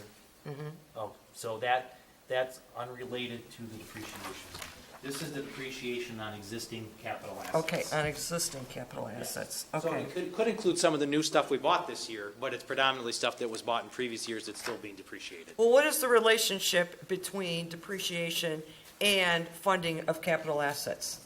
Is there a point to where you look at these numbers and say your depreciation is extremely high compared to the amount of money you're spending on capital assets, therefore one can draw a conclusion or make the argument that maybe the city is not investing enough in infrastructure? Can that argument be made? That's a difficult question to answer because it really is community specific and it depends on the age of your system as well. Well, we have an aging system. And so on the depreciation side, really it's just a function of capital assets bought, depreciated over their estimated useful lives. And so there's estimates involved with that in terms of how long the system's going to be in place. On the capital side of it, that's where the forecast comes into play. Because part of that process would be looking out what are the scheduled improvements we're going to need to make, and also what do we need from a rainy day fund standpoint to make sure if there's some surprises. That should be part of the forecast to dictate what are we going to spend on capital going forward. Okay, on page 23, I am looking at, the excess of expenditures over appropriations. And I see where we have a general budget and then what was actual and fire. I don't recall, was there a budget amendment for roughly $8,000 for Parks and Recs?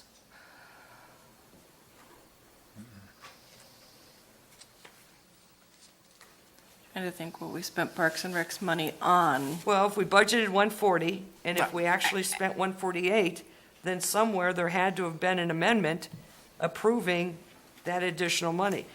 When you do the actuals, It wouldn't have been probably for 8,000 exactly. It would have been several smaller requests for approval for playground equipment or things for the ice rink, which went in last year, different things like that. when you, Right. I'm trying to remember Yeah. $8,000 specifically. when you look at a budget and when you look at the actual, okay, you have a budget, you have the actual, do you go and verify that there were budget amendments to coincide with these actual numbers that you're putting there? What was your verification? So on the budget side, we look at the original adopted budget. Okay, And we look at the latest version of the amended budget. So we don't look at every amendment along the way. We look at the latest version on the amendment side of it. And then that's what's included in that final budget column. It's then compared to actual. And this is another one. If you're basically $1 over what you budgeted, the state requires you to disclose that. okay. And that's what these disclosures are here. Okay, note 5 on page 25. Maybe. Interfund receivables, payables, and transfers. Could you walk me through this? Yeah, so over the course of the year, if you had water and sewer needed to reimburse general for expenses that general paid or vice versa, this is what this would be. So if like the general owed water and sewer for X amount, we would be showing it here. So on the first part, you have general fund being owed $1,000 from water and sewer fund, and then you have general being owed $21,000 from a non-major governmental fund, and that could be like the major streets, local streets, one of those different funds. Did you verify documentation for these? Yes. Yeah. So what we do is we make sure on both ends you have the receivable and the liability on the other end. So we do. But how do you know that this was actually, let's say, how do you know that the general fund was actually owed $1,048 from water and sewer? Did you see documentation that that dollar amount was in fact owed? Do you have a notation somewhere in the system that says what that money was for? We do. Yeah. We do verify these receivables and liabilities. for Okay. fund balances. And then it says balance of amounts loaned. What is the evidence of the loan? The 631, I would have to check on that for you. That says a loan. And the reason the word loan is used is because those are separate legal entities as opposed to funds within an entity. So it's really the same nature, though, where something could have been paid on behalf of the other fund, of which now they're reimbursing that. There's a application there to reimburse. Could these interfund activities also be aggregates of multiple smaller packages? Most of the cases they are, Yeah. and most of the times they'll just get paid out shortly after your end, or they might just, we'll pay down this, and then you have an additional one. Yeah, And thank you. they true up each month. And so this is really June's, they'll true up in early July, and then July will have additional interfund balances if there's expenses that have been paid on behalf of one fund that are owed back to the fund that paid them. Yeah, thank you. Okay, thank you very much. You've been very helpful. Welcome. Thank you. Just one question real Oh, quick. please. 28, page 28, Yes. construction, McCaddy Park, it would be under note 9, Yes. capital improvement fund expenditures, $46,739. Was that for the ice rink? Then? That's part of it, yes. I believe, yeah. Okay.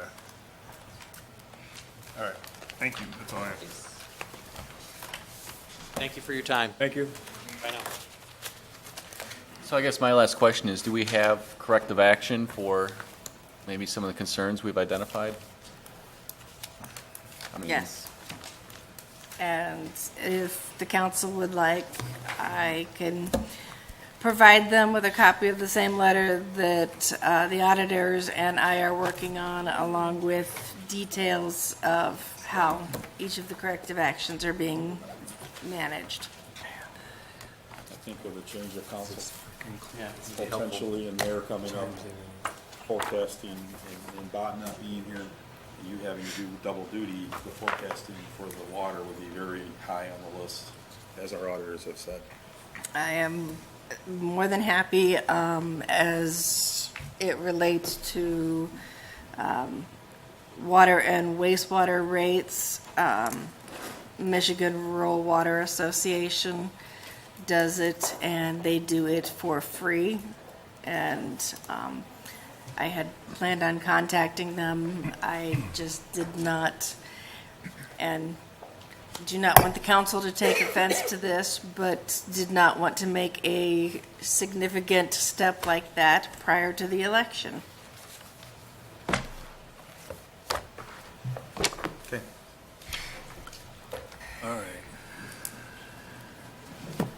All right, so we have the appointment of Heather Marie Montella, I hope you say your name. Montilla, that's close. The Cultural Arts Commission.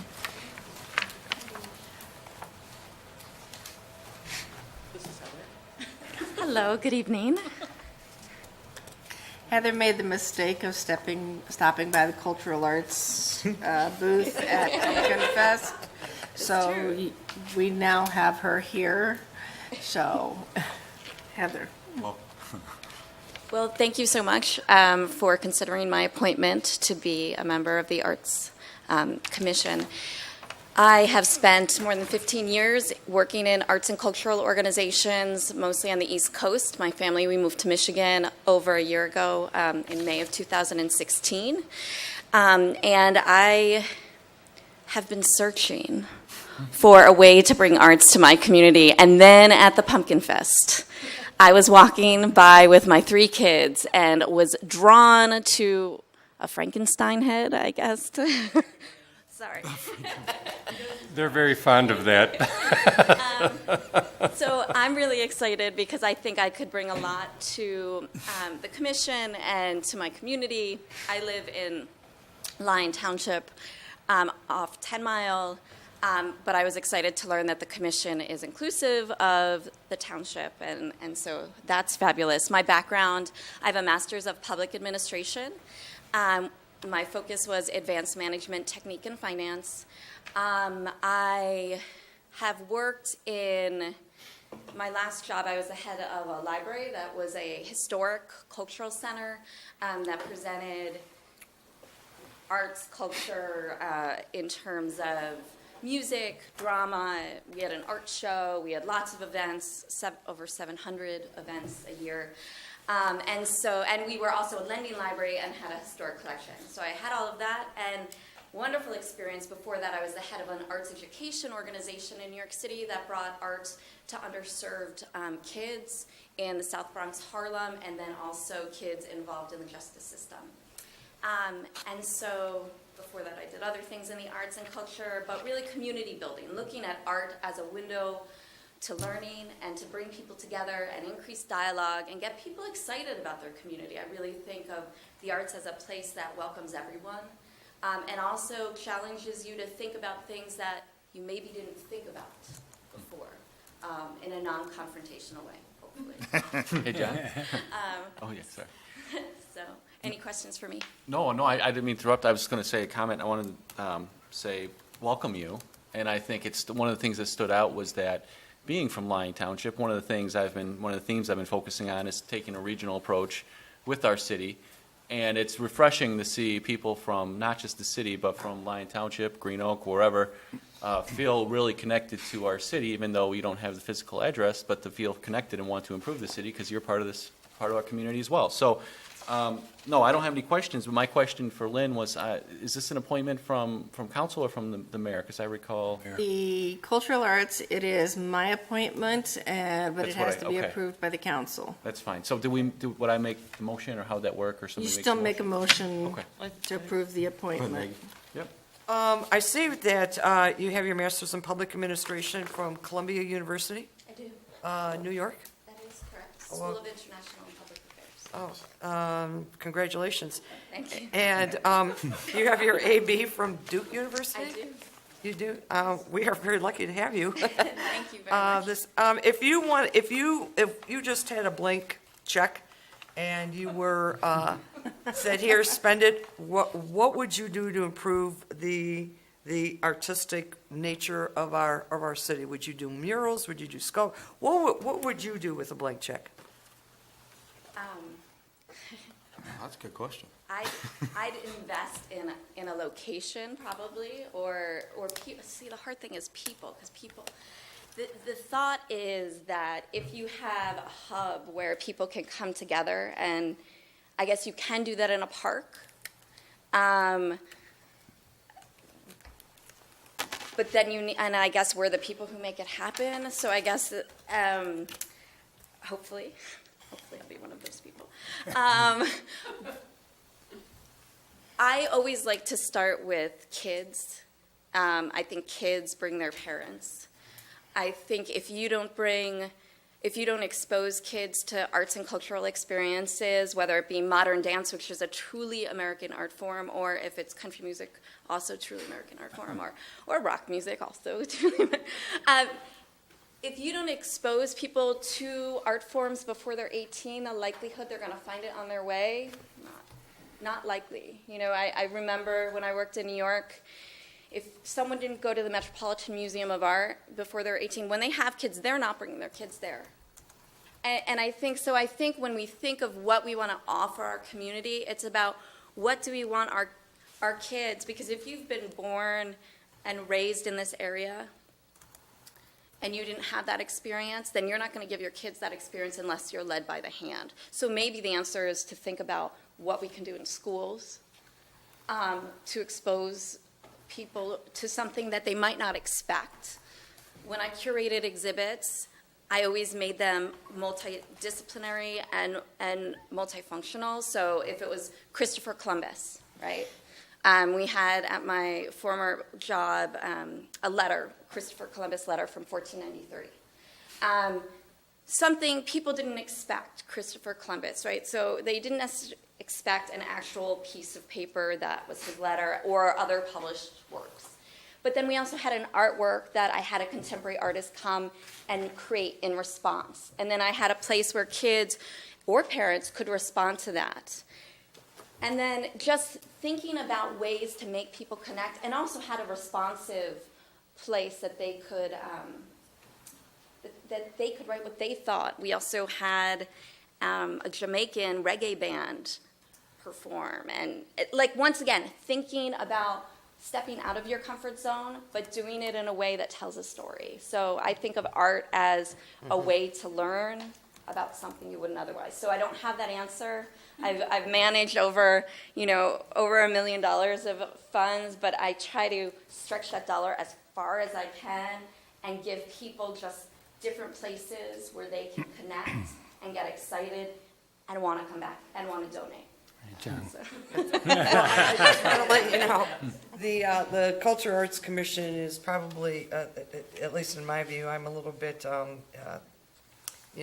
slanted in my opinion, but it's a fabulous commission. It works extremely well.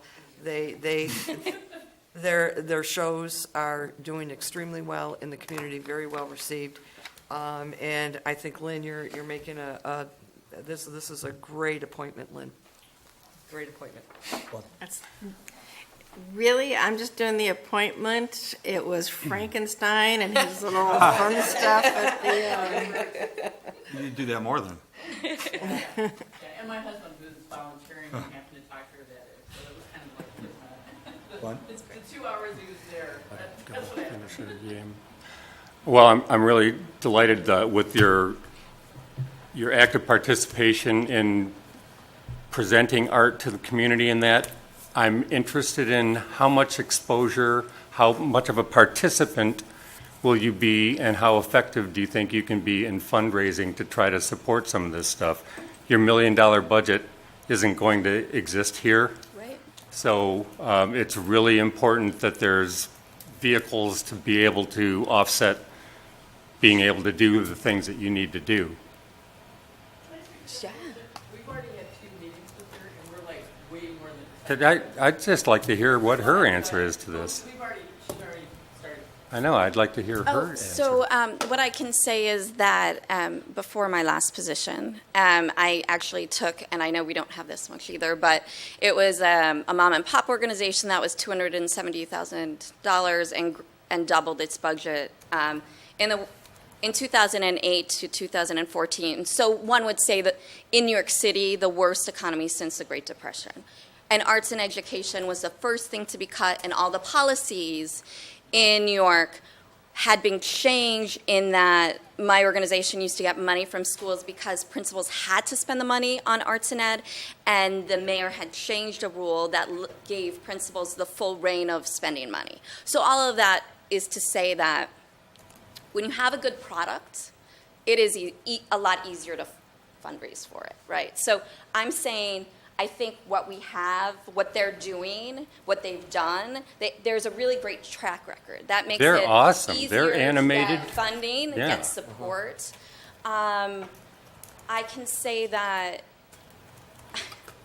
I always roll up my sleeves and work really, really hard. Even when I had a staff, and did many things, I'd always be the first person at cleanup. Even though I was supposed to be doing other things, the first thing I would do with my staff is literally take the first bag of garbage out of the garbage can and take it to the trash can, like the big dumpster. And then I'd say, okay, well, I need to go talk to that $1 million donor, but I did it because it's important for us to work together, right? I think in terms of how much time do I have, I did say to Josie, I I haven't found full-time employment since I came to Michigan. Part of that is I have a 1-year-old daughter who I had shortly after. She's a Michigander. She's my best friend. We do everything together.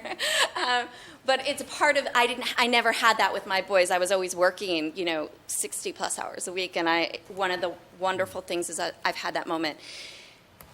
I have this moment. But I wouldn't take on this appointment. I wouldn't have submitted my application if this wasn't something that I thought would be a priority, even if I found myself with full-time employment. I take it very seriously, and I know, yes, life happens. We all know life happens. But I feel that it is a commitment that I'm up for, and that I really feel good synergy with my co-commissioners. That's what I would say, right? And it's nice to feel.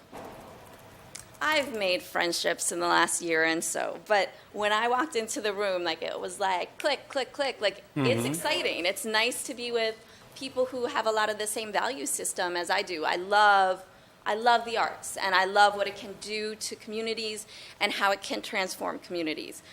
I am looking for grants all the time. I'm working with, different schools to find I'm seeing things all the time. We haven't started working on a grant. I haven't been appointed yet. So, but, hopefully. The reason I bring and any of this up, we can look for money. these guys are wonderful. They've got so much go and have brought so many clever and wonderful packages to the community. It's really it's a delight to be around them.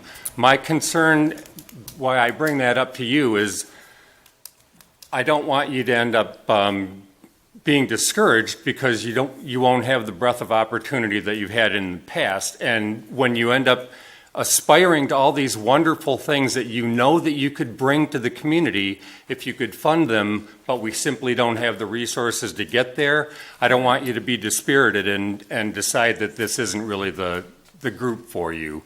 So I want you to go into that with eyes wide open, that's all. So. I met Heather a couple weeks ago, first time, and with you guys, dragged me in there. And so I definitely was impressed right away. I think you're a perfect match for them, and vice versa.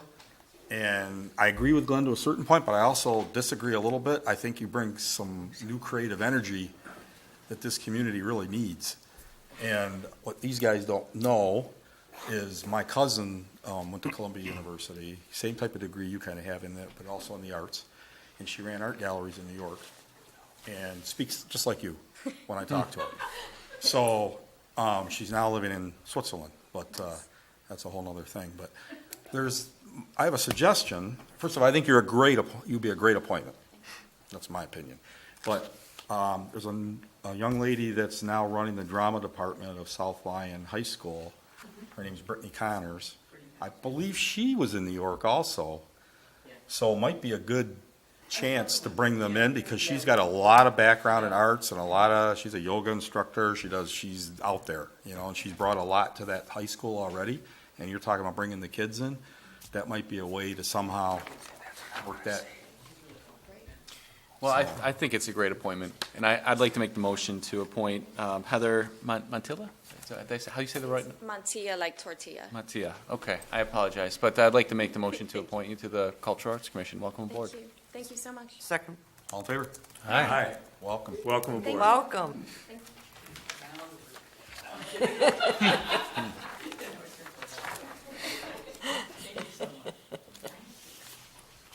Now, if you're smart, you'll leave because now it just gets boring. The doors come off here. Thank you guys so much for the support. I appreciate it. We're so excited to have Heather.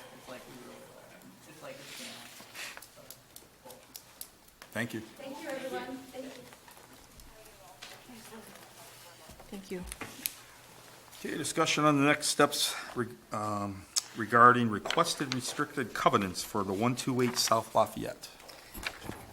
Okay, you all should have gotten that a week ago today, so that you had all the information, and then just gotten a smaller recap in your packets. With that in mind, We've covered this a lot in the past. It is 128 South Lafayette, which is the farmer's market parking lot.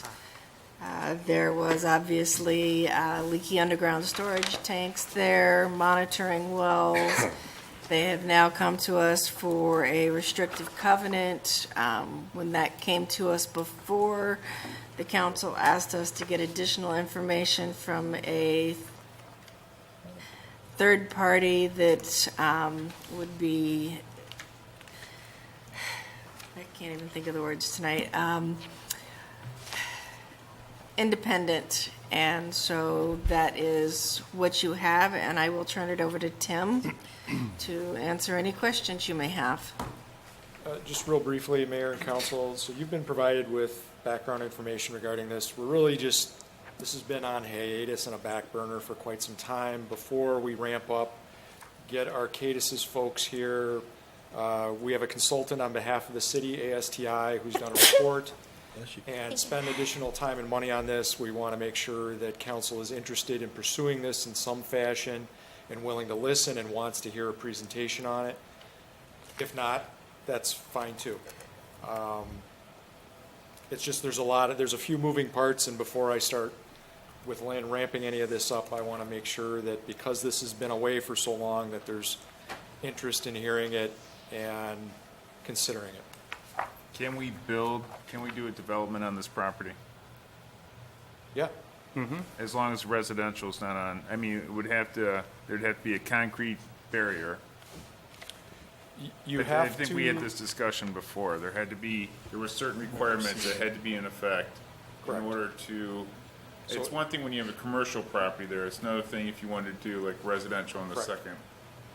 So as was explained to me, the big issue there is any type of structure would likely have to have some type of vapor intrusion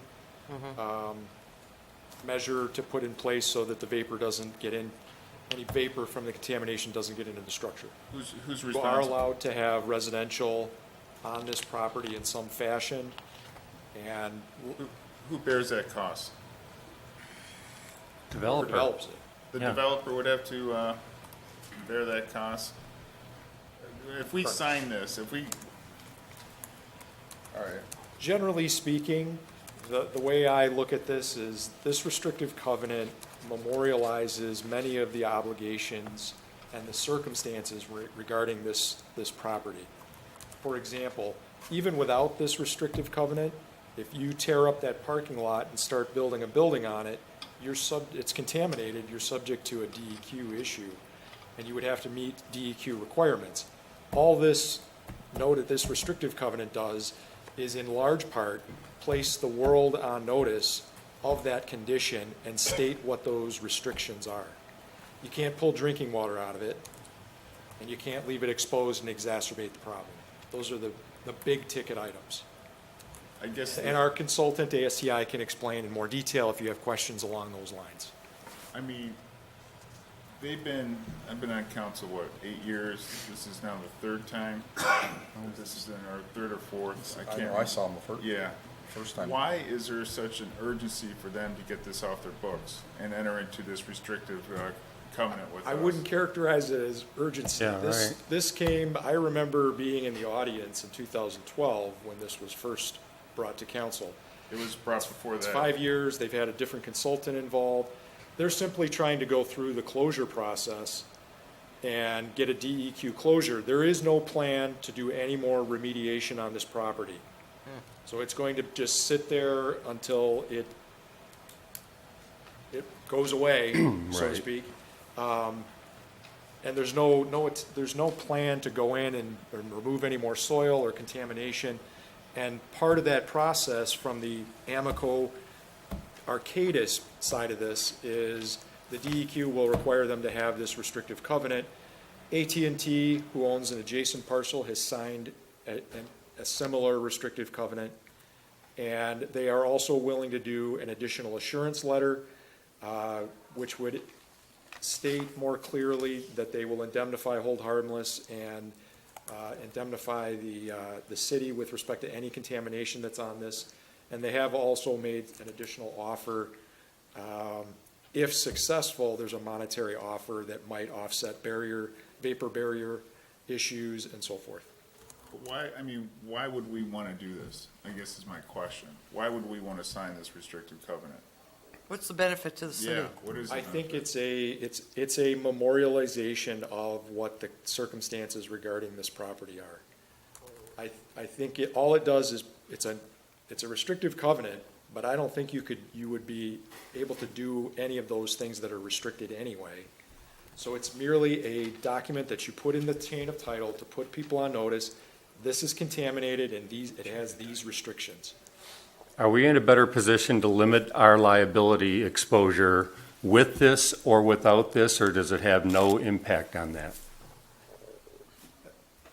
That's a tough call. I don't know the answer off. I mean, if they're going to indemnify us, it seems as though we're in a more protected position by that. There are some, and if we get into the details on this, and I've written letters to council on this, there are things that by signing this, you're allowing them access to the property.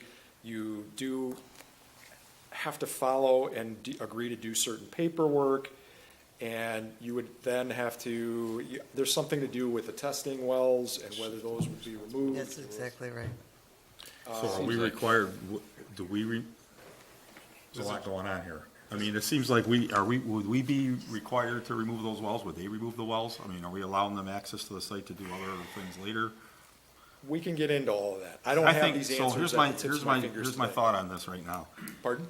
This is my thought. I remember this a few times coming in, and I remember sitting there with them in the conference room when they went over the well drills, the drilling wells and where they were located and all that, and I had questions even then, but we have a new mayor coming, and we have a potentially new council. I think a very good discussion on this needs to take place, so the rest of them are very informed of what the options are, and so they understand it as well. Yeah, it seems like we're taking on liability without knowing the full extent. I mean, if there's. I mean, the only way I would want that to happen is if the city was given somewhere written in there that we aren't held liable for anything. I mean. Well, I think that's the attempt they've offered an additional assurance letter. I'm just or a license see Amoco agreement. wanting just to cut their losses, maybe, I mean, just a little, like Mike said, a little bit, I They mean. want to get in a just put it off the position books. where they know exactly what they're Oh, I agree. exposed to, so. But we gotta protect ourselves too. Exactly. But I guess, so the reason this was put in and the timing of this is I get approached by Arcadis's consultant on a regular basis. This has been on the back burner for a long time. The question is there's a gut feeling, no, we don't want to even hear about this, we're not interested in signing this type of agreement, or are you willing to consider it, and we can ramp up and answer all these questions, because it sounds like you have a number of questions. But if you don't want to proceed that way, we certainly don't have to. Well, today it says on the agenda, it's a discussion. So I don't think we have to take any action tonight, and we can just put this off and review it at the next council meeting if necessary, or second meeting in November. Sorry. Bob. If I may, I have a question. I have had discussions with 2 different developers on the property. I think it would be wise to clarify the pros and cons and try to have this, whatever actions taken, move forward, because we have the master plan, we're ready to go, and so I would like to have some clarifications as soon as we can. That was better said. That's kind of what I was getting at, because it kind of slows down the ball. Excuse me, Mike. I don't know if there is something going on. Maggie? The concern that I'm going to have with it is if there is going to be an indemnification, I'd like to actually see it in the deed, in the covenant deed itself, rather than in an assurance letter, which is drafted by somebody sitting in Chicago. I'd like to actually have it right in the deed itself. I think I have some better chances of legal options if there were misrepresentations made in the covenant deed. So I'm kind of looking down that road a little bit. So I'd like the deed to be maybe a little bit more extensive in terms of some of its language.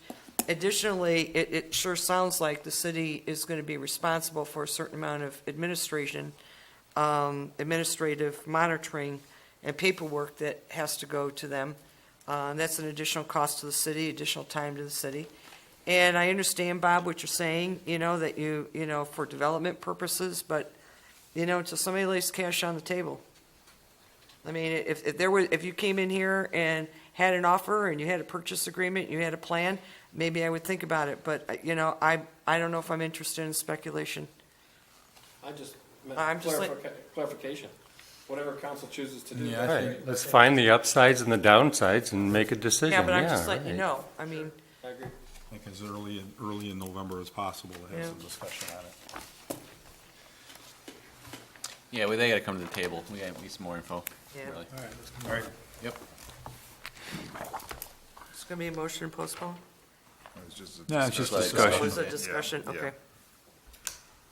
Okay, resolution approving a uniform video service, local franchise agreement with Comcast of Colorado, Florida, Michigan, New Mexico, Pennsylvania, Washington, LLC. Lynn? Sorry. Comcast came to us several months ago, and I'll just do a high level. Sometime in 2007, they had submitted a franchise act formation, and due to lack of action by the city, it automatically went into effect. They have now come to us and are finally beginning to build out their franchise, although, and this is, Tim can touch on it a little further, we question whether it's actually a cable franchise or not, because what they're putting in is fiber optic wires, both above and below ground, more for internet than for cable franchising. And from that point, I will turn it over to Tim. Tim? Mr. Mayor and Council, so there's quite a bit of background information here. I'm not going to try to go through all of this. Basically, you've got the Uniform Video Local Franchise Act that takes a lot of the negotiation out of cable franchises. Comcast does have a Metro Act permit, I believe, for the city as well. This all relates to essentially the right to use your public right-of-way and the compensation that you get in return for that. This is largely legislated by the state. So in 2007, this act went into effect. You're seeing some of the big ticket items are the annual franchise fee, which is at 5%, is the max that you can get for a franchise fee through the act. The PEG fee is at 0, and that's largely due to the fact that the grandfather or the existing cable franchise agreement that you had in place with a different provider, the state act uses that as a measure to set the PEG fees when this act took effect in January of 2007. So that PEG fee for all of your franchise holders is 0 PEG fees, and you didn't collect a PEG fee or have any type of public access compensation with your previous cable provider prior to this act being in place. That's why that's why this is the way it is.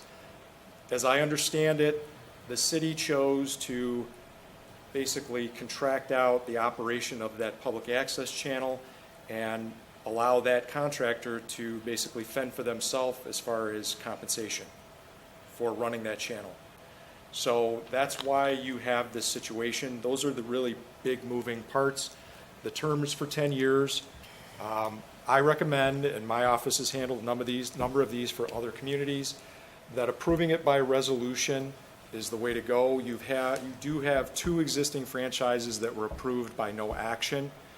By doing the resolution, you're trying to preserve your right to challenge this act or the franchise agreement if another community successfully challenges them. And I'm missing something else that I passed through my head. But the time frame. So you're all under, once they submit a complete application, you got 30 days. I talked with Lynn in advance of this. I did the research to try and figure out why the PEG fees are at 0 in this community, and it just seems to be a different approach, even before this act was put into place, that this community didn't charge a PEG fee in that usual sense. and that's why you have a PEG fee in all of your current franchise agreements. The answer I would give on that is we didn't have the resources to actually be able to staff and have a channel that was sophisticated enough to be able to warrant the PEG fees. But I would like to make a recommendation that our cable commission try to collate what they think their expenses might end up being, whether it be from programming to equipment, and perhaps we could reach out to all three providers and see if we might be able to get not a percentage, but have them fund whatever our activity might end up being. The one concern I've got about this is you'd mentioned the fact that this is fiber optic, so we don't know if they're actually going with communication stuff or with video stuff. I know that they're doing this with the Uniform Video Service Act, but in the event that we were to discern, first off, do you see a substantial difference in revenue that's generated from one or the other? I don't have any. I mean, they're typically, I mean, Metro Act is driven by length, where this is driven by gross fees, so, or gross revenues, excuse me. And so I guess I like the idea of the resolution in that if it turns out that they're actually selling communication stuff, and so that limits whatever their gross revenues are, we could always go after them to say, well, you've got this much linear feet of cable, we want to be paid for that off of the Metro Act because you're not doing video. I mean, this would enable us to be able to go that route.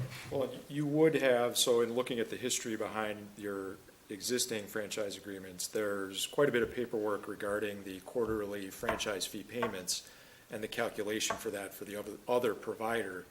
I don't remember seeing as much from AT&T but the WOW, your current provider.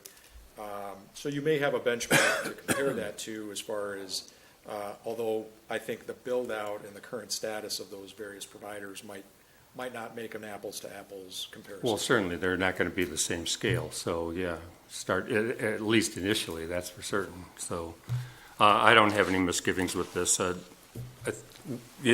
Pretty much it's a done. This is a fait accompli already. All we're doing is trying to find our best position by approving something, and I think this gives us a little bit of an argument in the event that we find they haven't provided the information, the comprehensive information that we need. So, Okay. Tim, so you said your firm is doing these kind of agreements with other communities, correct?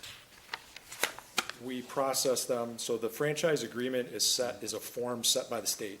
Okay. So all you do is fill in the blanks. So realistically, is there any opportunity, even though we have been collecting 0% for the PEG fees, to get PEG fees? That's my first part of my question. Second is, if there is opportunity, how much money potential, I mean ballpark, are we potentially leaving on the table if it's 0? I understand that answer. I just wanted to know.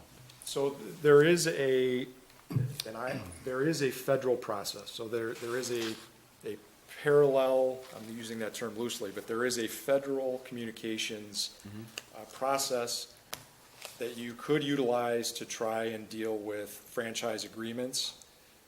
That's not been done in this city, and I don't know off the top of my head any community that's utilized it, but there is that avenue, and that may be, we'd have to look into it and figure out what it entails, what the requirements are. I do know it's a fairly long period of time, and that may provide an opportunity for the city to establish the basis to ask for a PEG fee when the next franchise agreement comes up.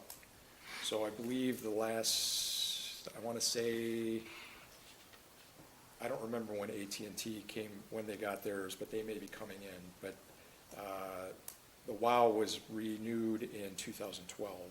So you've got a number of years before they would come in for a renewal.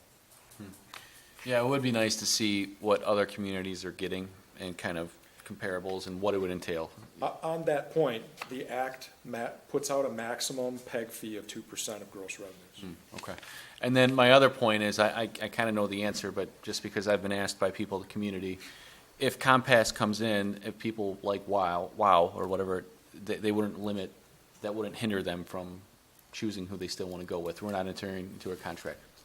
Yeah, I was asked this question earlier, and I don't know that I have an answer for that. So that's a little concern. Well, for me. what I'm getting at is Comcast may not have built out as extensively as WOW. So I don't know what the issue regarding choice of cable provider is if Comcast has not built out the infrastructure. I just don't know. What I'm getting at as well is because I don't know, I mean, this is a long agreement, I've looked it over, but I don't know if there's something that states that somehow they're going to be the sole provider or. There's no monopoly. No, Okay. That's never been the That's what I case. figured. I Yeah. just wanted to, It's not because exclusive. people are asking that, and I just want to make sure that very clear to the public. That's one of the things I'm enjoying about this the most, is because people have made that assumption that we had this sole provider thing with Horizon, then Broadstripe, and then WOW, and we'd never had an agreement with that. It was simply a matter of we weren't large enough to warrant people to put in the infrastructure, that was all.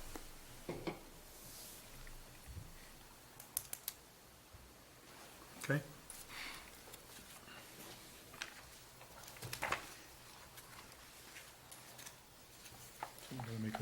Well, okay, I'll make that motion that we, For a motion. yeah. I make the motion that we approve the resolution approving the uniform video service local franchise agreement with Comcast of Colorado, Florida, Michigan, New Mexico, Pennsylvania, Washington LLC as submitted. I'll second it. Discussion, if I may. Sure. I see where this is going. I get it, and it's already taken effect. You've explained that, but without seeing what our potential is for the PEG fees, I think we're just kind of maybe leaving some money on the table. But again, I know this is going to go where this is headed, but just tonight, without those PEG fees at zero, I'm a little uncomfortable, so I'm a no on this. Mr. Mayor, if I can, I want to make sure it's clear that the act does not allow for any negotiation of these terms in any real sense, and it puts you on a 30-day clock once they submit a complete application. So at that point, there's no ability to negotiate out that PEG fee. And the way I understand the act, when it went into effect, what PEG fees were being paid by the community is largely the level that they are set at when the act goes into effect and going forward. Now, there may be a way through a different federal process to try and open that door, but that would require some resources and time and energy. But as we're passing it today, it would have zero in what we Yes. pass. Unfortunately, Okay. yes. That was my point. Okay.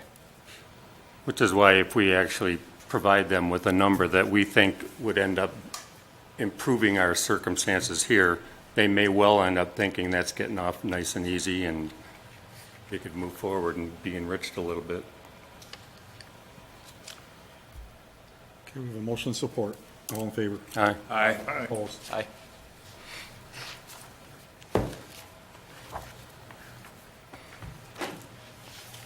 Thanks, Tim.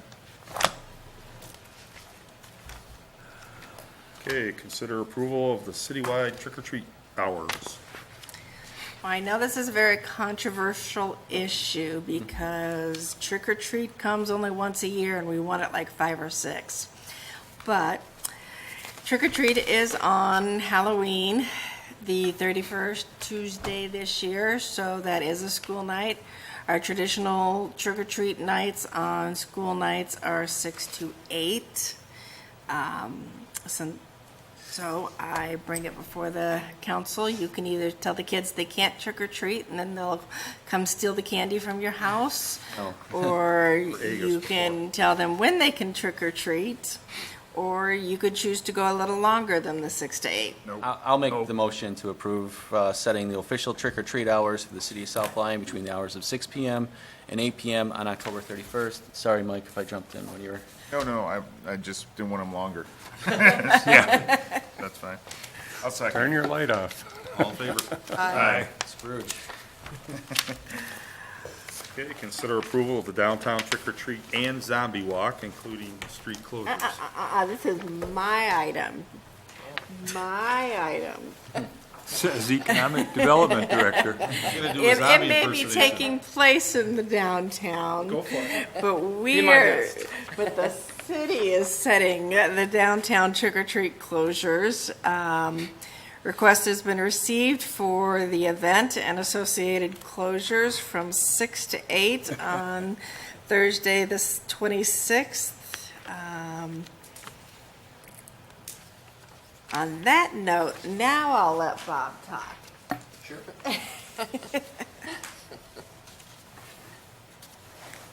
Pretty much it's a standard every year. It's a DDA event, and we'd just like to do it again.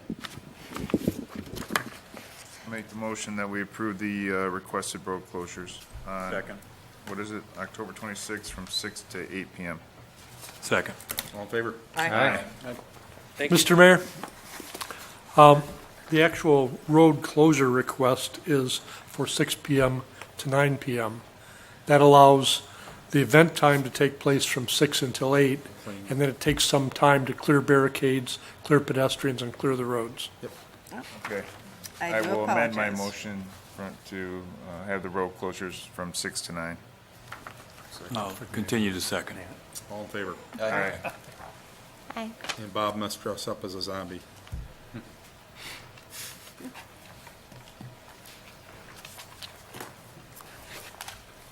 Okay, discussion and consideration of the new hire MERS retirement plan. My first question on this is, does the council believe this will be a long discussion? And if so, would they like to defer to a later meeting? Or do they think this will be brief, having followed the work session? Personally, I just have 2 points that I want to make sure are addressed, and then I don't anticipate it being long. What about the rest of the council?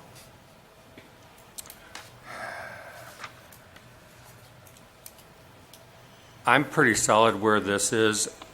I do have some questions about some of the DBs. How, do you have any sense of how, has it worked in other communities where they've reestablished a new DB program for new hires and run parallel with the existing staff? In some communities, it does. They have what they call Tier 1 and Tier 2 defined benefit. But as Sue Feinberg stated, as long as you stay with any type of a defined benefit, you will always retain an unfunded liability. That is a challenge. I tried to provide all of the council members with the actuarial analysis, because that also provides information on when multiplier rates have changed on our existing defined benefit plan. I think to stay with a defined benefit lower multiplier would be, to me, the question I would ask is the council planning on working to transition all current employees to a new retirement plan? And if so, then I would go with 2 tiers of defined benefit. If you are planning on closing the defined benefit, leaving existing employees in the plan that they're in now, and all new hires being in a new plan, then I would not recommend going with 2 defined benefit plans. Well, I think I can answer that question. What we have, really we have 2 things. We have what we're voting on, or in front of us tonight, and that's for moving towards a 457 for new hires.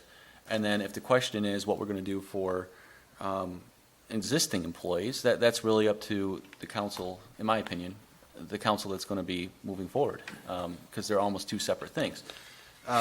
With that being said, though, my question is, I have 2 questions. When it says the city matching up to 8%, does that mean that we will contribute, the employee would be 4 and 4, and the employee would be 4, the city would be 4, total 8, or the city would do 8, the employee would do 8, total of 16? The employee would be able to contribute up to as much as they want, 8% or higher. The city would max out at 8%. The city can set it at a lower rate, but as I stated, MERS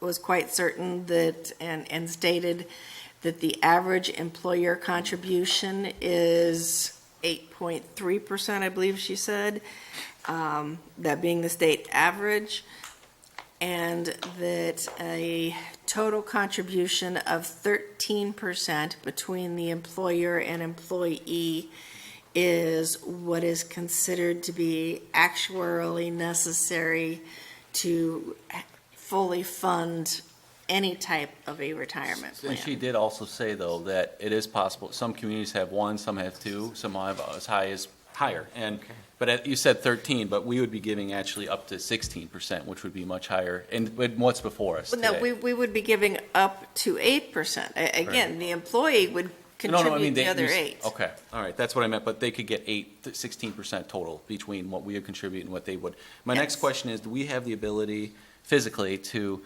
if we're voting on this tonight, reduce the multiplier for new employees going forward? Would we be able to A put that? defined contribution plan does not have a multiplier. Okay, okay, but okay, that would be a separate discussion. Right. Anything having to do with a multiplier has to do with a defined benefit. Okay. So if we are not adopting a defined benefit plan of any sort, It would be a non-factor. Okay, would that be a answers my question. non-factor. So I guess my point would be then, I'm okay with voting for this, but I think we need to discuss that up to 8%. I think that needs to be in line with what the corporate financial world is right now, which is employee will contribute 4% and the employer would contribute 4% for match. I mean, that's what it's in the corporate world right now. That's what I'm seeing. So, but that's certainly up to council to decide. Yeah, I'm not for that. As Ms. Feinberg had suggested, the 1-2% thing was for the 457 side of it, not for the actual defined contribution side. well, but with the defined contribution, the city would set, we're giving X% in the defined contribution. So John 57, yeah. to take both what Joe and Glenn are saying, the city could say, we're going to contribute 4% into the defined contribution, and we will match up to another X% in the 457. So the employee would get 4% in the defined contribution as a set amount.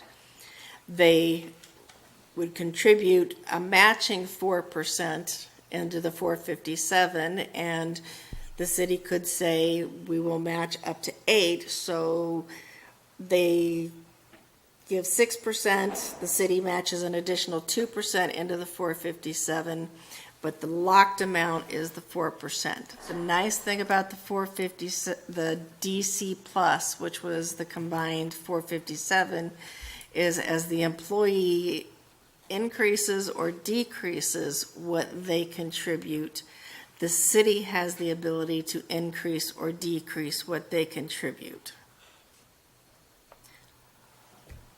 Is there a cap as far as how much max the employee can contribute? Whatever the council sets when they decide, when they make their decision, they set the cap of what it would be. So it's 4% of their gross income or 4% of their, that would have to be It's gross? payroll. It's Pre-tax, right. pre-tax.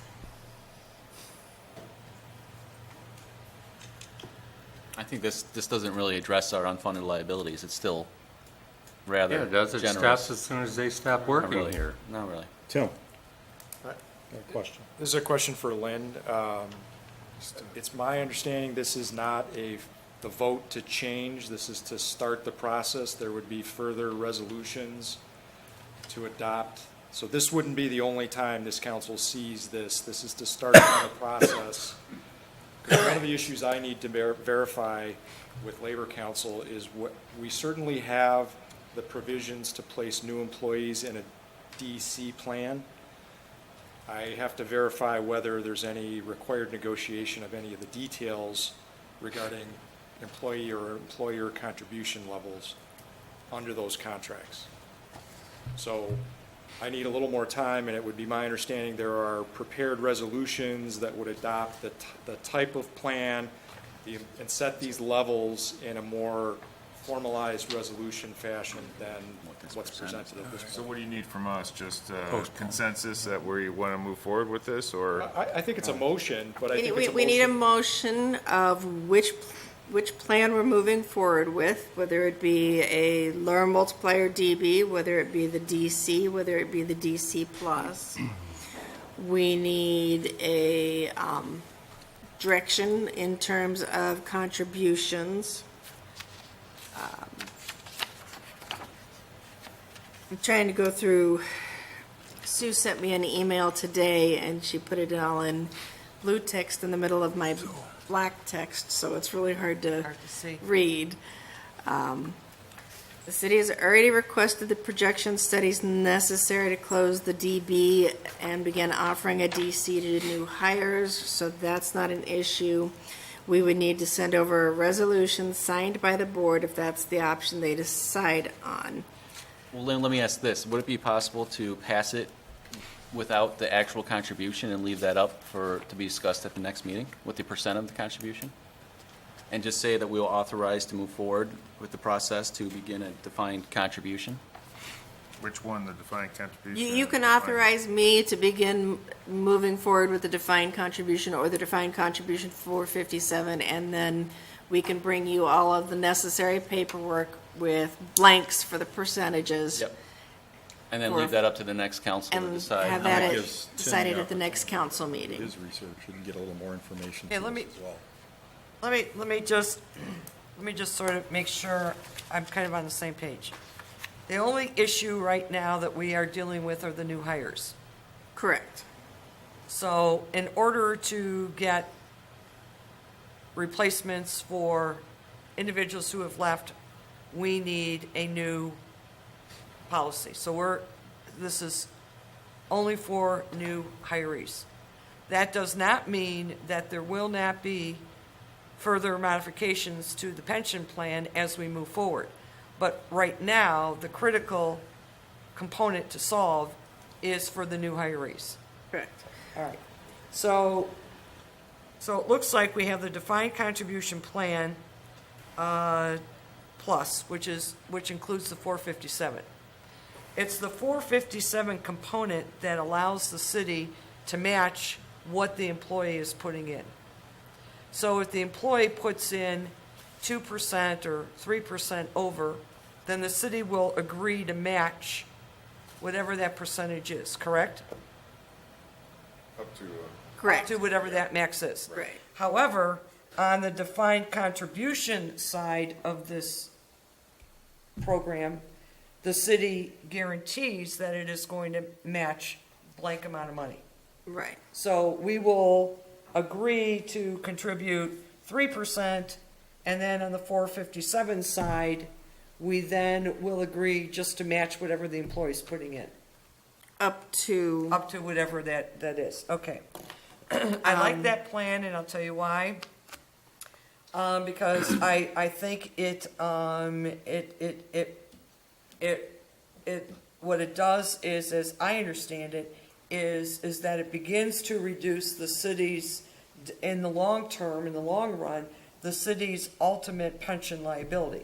Because now what you've done is you have split this responsibility of funding their pension, and you're moving it from the city onto the employee, a certain portion of it. there's one last thing. Because there will be a DC plan, the council needs to determine a vesting schedule for the DC. She says by far the most common seems to be a 5-year graded vesting, which is 20% each year, which is used by 33 of the 43 municipalities currently being looked at. Other options are immediate vesting, 1 year, 3 year, 4 year, 5 year. We have to, and I didn't go into it tonight, but when you look at the report from Plant Moran, there is some details in the notes relating to the pensions, and it's not good news. I mean, that's the problem. and I think Plant Moran was very clear when they said, and when they showed in the graph, that the city has flat line tax revenue. And I think we all recall when the woman was here from MERS and said, you have a Cadillac program right now. The city cannot afford the program it presently has at the current rate of revenue the city is bringing in. It's not good news, but it's news that you have to deal with. And you have to start now. You don't have much time, because this economy is not always going to be plugging along the way it is now. Business cycles go up and down, and when this economy goes down, that pension liability is going to mushroom, because your tax revenues are going to drop. So the city got in a bind when it approved that 2.5 multiplier in the year 2008 that we were in a depression, basically. And we've never climbed out of it. So I think that we have to get serious. I know the employees may not be happy about it, but you got to think about the taxpayers. The taxpayers are paying for this. I mean, I can't tell you the seniors that I've spoken to in the past 2 weeks. They cannot be taxed to continue this. They cannot.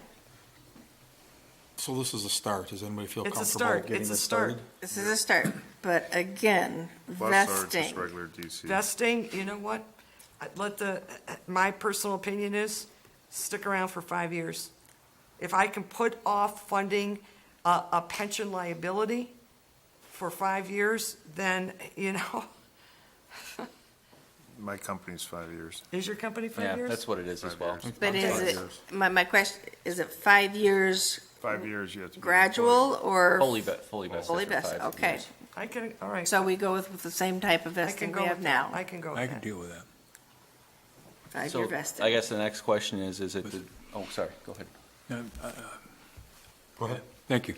The one thing I would caution against, and I'm recalling that when we talked to MERS people, and it was Ms. Feinberg again, some years ago, and she had one product that was, quite a bit cheaper. And I asked her point blank, can Joe Sixpack retire after 20 years and live on that pension? And she said no. So I would strongly recommend that we not under fund the limit, the percentages on the DC plan, so that people have an opportunity to actually save enough to retire on. That's my comment. The average sustainable pension benefit needs to be funded at 13 to 15%. Right. Between the employer and employee. And that's, I'm suggesting that council not go less than that. Yep. And any financial planner will tell you that you can't rely on your pension. your pension or your employer to fully fund your retirement. You have to contribute more. I mean, like I said, in the corporate world, most of the time it's you contribute 4% and they'll match up to 4%. That's only 8%. And it's on the employee to bridge that gap however they want to do it and make those college investments, make those IRA investments, stop whatever it is. But that's not on the employer to do that. And I think that's going to be maybe a fundamental difference. And if we want to put off this discussion about the exact percentages, I would say we kind of maybe do that at the next council meeting, and we can hash it out with then. We'll leave the percentages blank.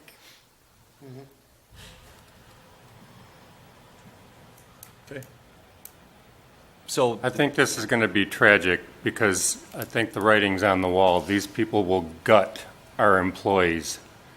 We're going to end up having a very, very difficult time getting viable people that'll have an interest in coming here because they'll recognize that they're going to be treated just like dirt.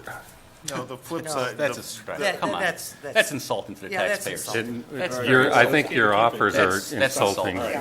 No, I know it's an Joe, election stop. season, but seriously, Glenn, let's keep come it. on. Mike, what do you got to say? Well, I was just gonna say, I mean, the flip side is we can't fund a pension. I'm not talking about the pension, I'm talking about the contribution side. Well, no, the contribution, I mean, right now, but we have to make the switch. So I'll make the motion that we authorize the city manager to take the steps necessary to change our pension plan for new hires from a defined benefit to a defined contribution plus plan. Plus, yes, okay. Plus. Second. All in favor? Aye. Aye.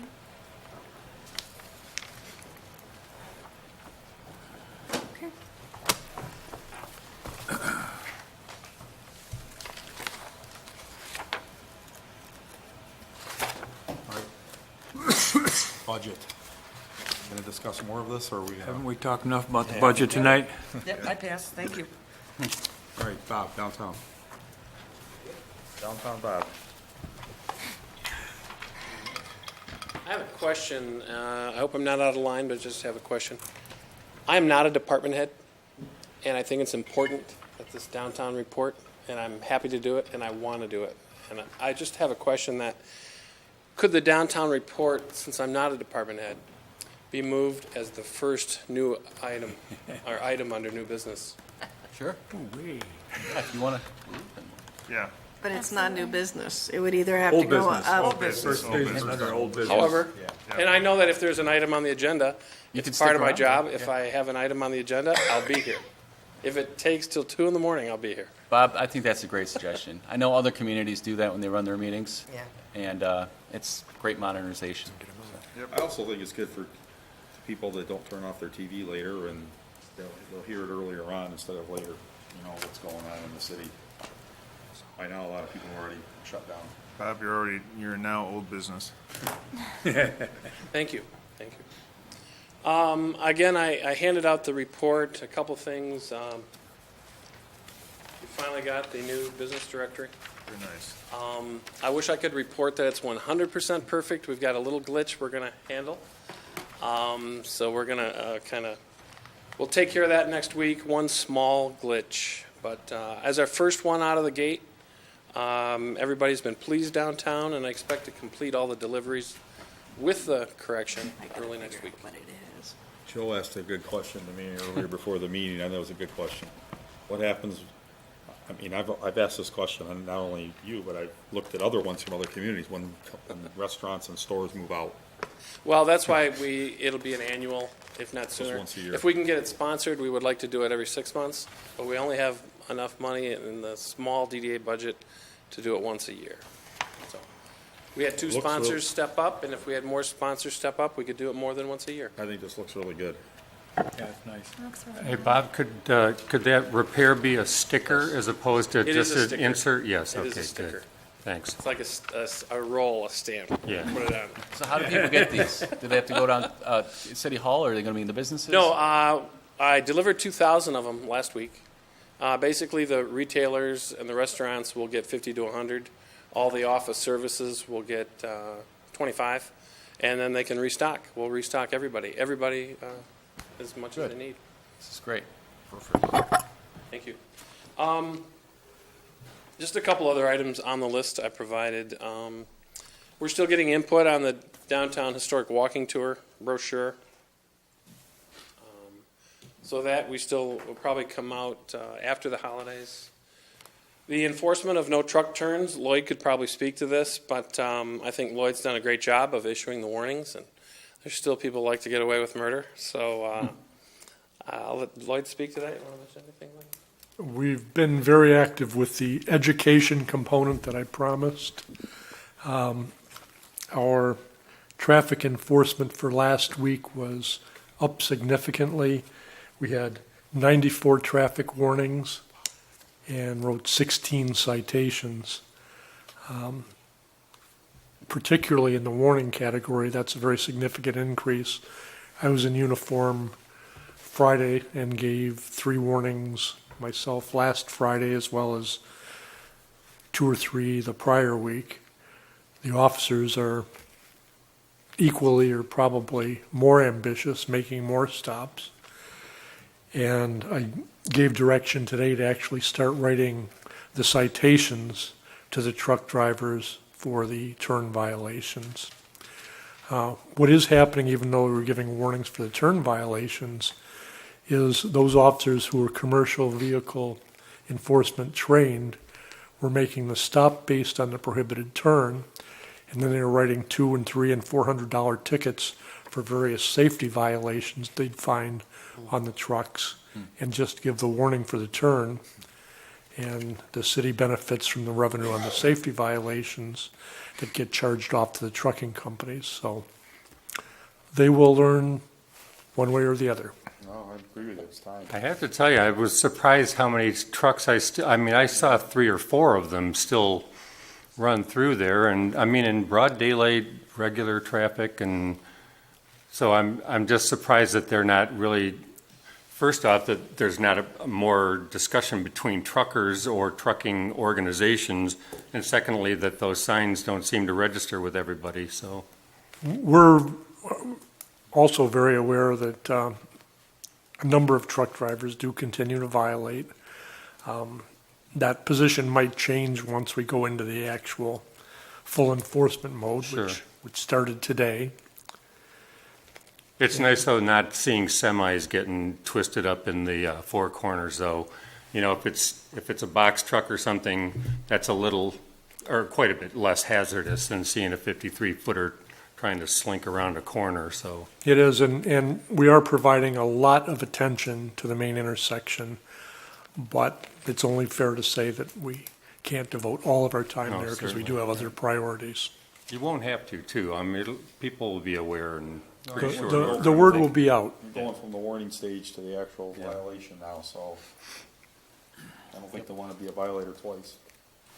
It gets expensive. Yeah. John, can I ask a question on the signs? So as I stated last meeting, I think the signs are great, 100% on board. I just want to come back to the cost. Did I hear those are $12,000 or something? It costs the city for the signage about $6,000. Okay, that makes me feel a little better, because I'm looking at this and I'm looking at the signs, and no offense to sign makers, but they don't seem too fancy. So I imagine it was the installing them, right, and getting the processing and.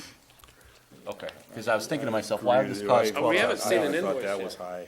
We haven't seen an invoice, but usually when a community requests special signage at an intersection or along a road, what a road commission will do is they will charge you the cost plus half, because you're going to put the signs up and they're going to print them, and then they need to escrow the cost to replace damaged signs and things like that. Is there any way we can try to mitigate that, or try and Once we get the invoice, we can discuss it with them, but that's usually their standard practice. Okay. Yeah, I mean, anything we can say, just maybe even, it's a community benefit. You would think that they'd be wanting to work with us. And we did try to work on that in the front end, pleading our case, both Bob and I did, to the officials from the road commission. Okay, thank you. Just a couple of quick items. Saturday, all of the crossings on Lafayette Street and all the adjacent feeder streets to Lafayette, all the striping was replaced by the road commission Saturday. Something that myself and Ron Brock of the DPW requested, and they hopped on it. Lynn approved. There was a slight, I don't know, I think it was about and there's money in the road fund, because the road commission made it clear that, I think it was the second stripe. I mean, they know where the right-of-way ends. The second stripe is outside of the right-of-way, so we had to pay for the second stripe on all the feeder streets. Very minor, but it looks nice. Everything's clean, white. They hadn't been replaced. They admitted in about 4 or 5 years. I felt bad for those guys because there was so much traffic that they had a miserable time trying to get that done. Yeah. It looks nice. Really, I just wanted a couple items. Ladies' Night Out, of course, is coming November 17th. A lot of preparations underway. It's going to be exciting. A shuttle, of course, we certainly hope the hotel's open. We've been told they may open late next week. I feel it's a little bit optimistic, but let's hope they're right. And so we've, the Ladies' Night Out folks have a shuttle. They're working with People's Express to have a shuttle from the Salvation Army parking lot in the street. So let's hope it's needed, but it could be a big night downtown for everybody concerned. Spoke to a couple ladies at the farmers market Saturday, and they said that they have reunions at the hotel booked. Yeah. They booked them in advance from the end of November, so they're really hoping. The Christmas party is booked in December, so we're really starting to. No pressure, huh? Yes. The last item is the, I have started the research on the platform dining in the parking spaces. And I'm contacting, I touched base with several people. I was at a conference in Bay City last week. So getting a lot of data on that. We'll be presenting that soon. That's all I have. How about the banner poles? The banner poles, the road commission hasn't moved that along as quickly as we would like it. So Ladies' Night Out probably will not have it. Yeah, that's yeah. So basically, I doubt that we'll have benefit of it until the springtime. Oh, okay. The electric company, there's little things. You know, we need to be covered. The electric company has to show their proof of insurance. Now they're asking for an agreement, which is basically an expanded agreement of Something exactly about what we- lawyers? I don't know. So we're going to do everything properly, Makers? and it's going to take just a little more time. It'll happen. So, any questions? Oh, Thank you. Thanks, Bob. Thank you. Thank you. Okay, Lynn. All right. Manager's report. So let me get to the top. All right. As we talked this week, we have fun in store for our residents with the downtown trick or treat and zombie walk. Bob, can you give a little bit more detail about what exactly the zombie walk is? I'm getting a lot of questions. I'm hoping if we get it on the publication tonight, they'll understand. Well, it was the event chair's idea, Abe Ayub. Some of you know Abe. Abe had a family issue come up, and everything's fine.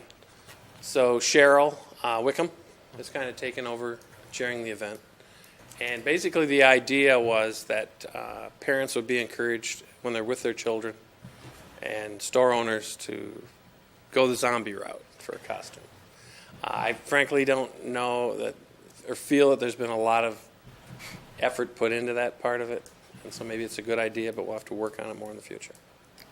Newspaper. Abe did contact quite a few people and ask them to dress up, so we'll see. Zombie it up.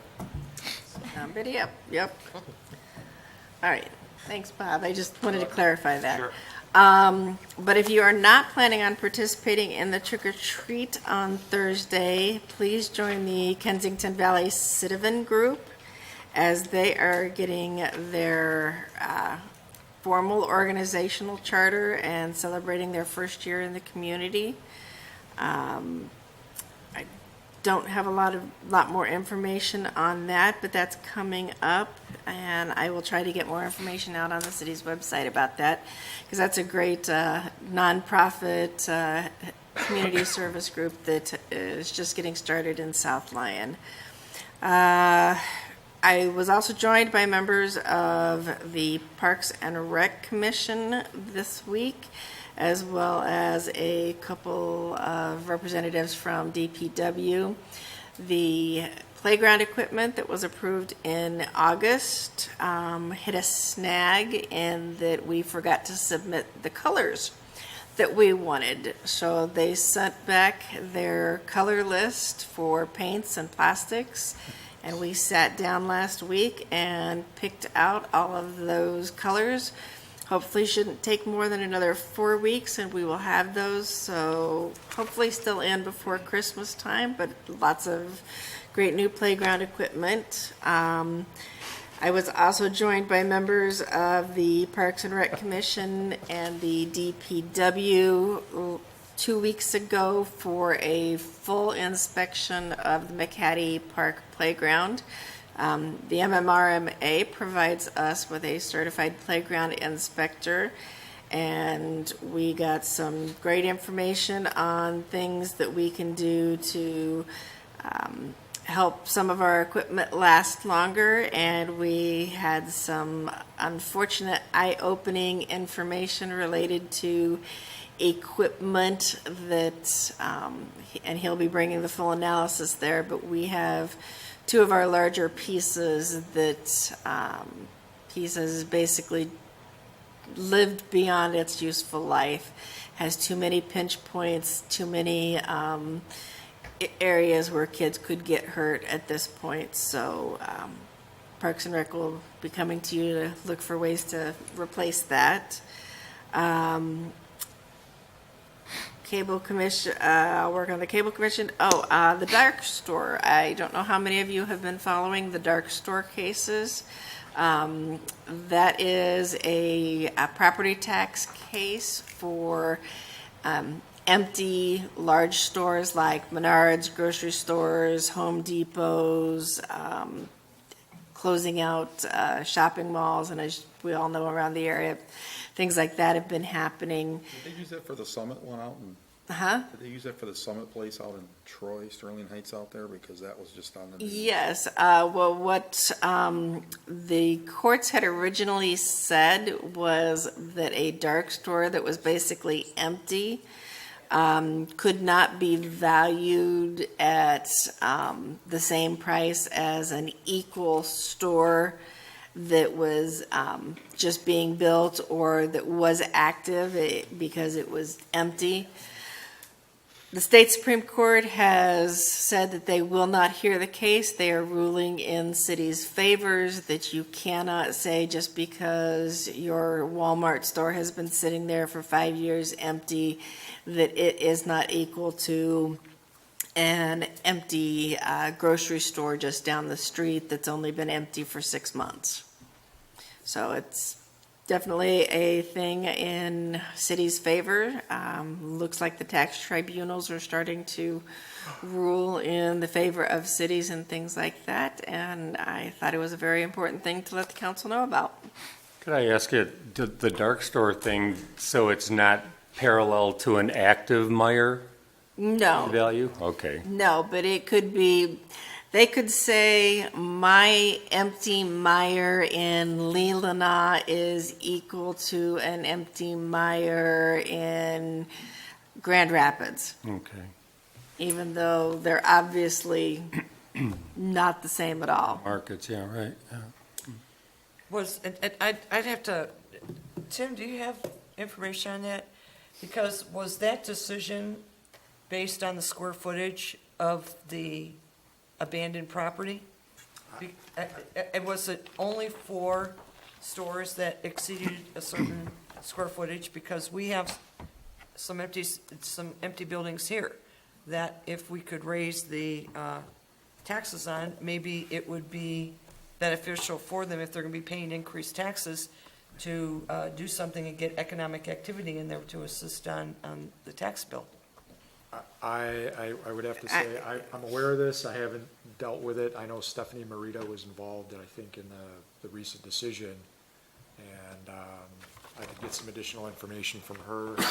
And if you'd like her to come and present, that would be something we could certainly arrange too. Yeah, the article on the league's site doesn't say anything about that, but I do know Stephanie Marita from Johnson Rosati wrote one of the amicus briefs for the Supreme Court.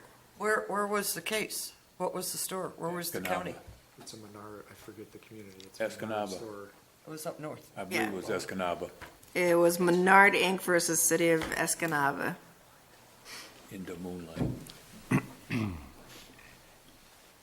Yeah, I'd like to just review it. Thank you, Lynn. Yep. Okay. Council comments. Mary, start with you since we put you off last time. Oh, thanks. So I just want to clarify, this is the last city council meeting then for you guys. This will be your last council comments. Is that accurate? So I just want to go through quickly and say thank you to each and every one of you who have been serving. So I'll start with Mike Kramer. Mike, I wanted to say that you were the rational, level-headed entity on this council. And oftentimes you were the only one who was able to tame the unruly beast that council can be. And you have no idea what an asset you were to this community and helping it progress and move forward. And you will be sorely missed. So thank you for your service. Thanks, Mary. Yep. John, I wanted to tell you as well that your connection with the community is unmatched. You have an ability to network like the best of them. And I would say that as mayor, you did an excellent job reaching out to the community, networking, being a part of every event, and you put forth so much effort to make a connection with the residents. And that's something that there's often a disconnect with most people, that they can't make that connection with their constituents. So I think it's important to get to really know who your neighbors are and what they need. And you were there. You were at all the different businesses, and you were dedicated to our community. You didn't just go to show up and campaign. You actually went to these businesses all the time, checked in on them all the time. They knew you by name. They knew you were there not just to hand out a flyer, but to actually sit there and talk to them. And again, that's something that we often miss because our lives, we get busy. So thank you for being mayor, and thank you for the contribution you gave to our city. Glenn, I'm hoping to see you back up here, so I'm wishing you the best of luck on your campaign trail. But your insight on council was significant, and you had so much expertise that when you come up here, you see things from a different angle, a different perspective, and your insight is critical. It was pivotal to a lot of the things that we discussed and the decisions we made. So no matter what, whether you win or lose, you had a huge hand to play in South Lyon from the last 2 decades. And that's, a lot of people can't say that. So thank you for your service. I'm not going to say I saved the best for last because I'm not biased. We didn't know that. But when I ran for council, or initially in 2015, graduated law school and thought, you know what, I want to try my hand at politics. I came to a city council meeting and I watched everyone up here and watched them talk and watched them engage and see what they knew. And the smartest person in the room, I thought, was Harvey. He didn't say much, but he was very professional. And that spoke volumes about himself and his character. And he taught me, as a person just running for council, how to behave. And I was never coached by him. I just watched him and said to myself, that's the kind of council member I want to be. I'm still really trying to work on being on that level. But at the same time, it's the level of professionalism you bring to play every time. Regardless of what's happening in the room, you are the calm in the storm. So thank you for all of your service to the city. And thanks for being an inspiration to me. Thank you. Thank you. All will be sorely missed.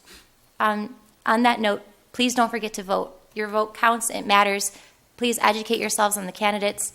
And with that, thank you and have a great night. Well, this is my last official meeting as a city council member. I've been in the city council for 8 years. I want to thank the voters voted for me in 2009 and unfortunately re-elected me in 2013. I've always tried to represent the residents of the city, and I am really looking forward to spending some quality time on the other side of this table, making sure that this council and the council that's elected in 2009, in November of this year, continues to represent the residents of this city. So believe me, I may not be on this side of the table anymore, but I will definitely be in that audience, and I will definitely be watching these council members on these council meetings on TV, and if the need should arise, I will make my voice heard again. Thank you. Harvey. Oh, thank you. Yeah, this is my last meeting as well, and I thank Mary for her kind words.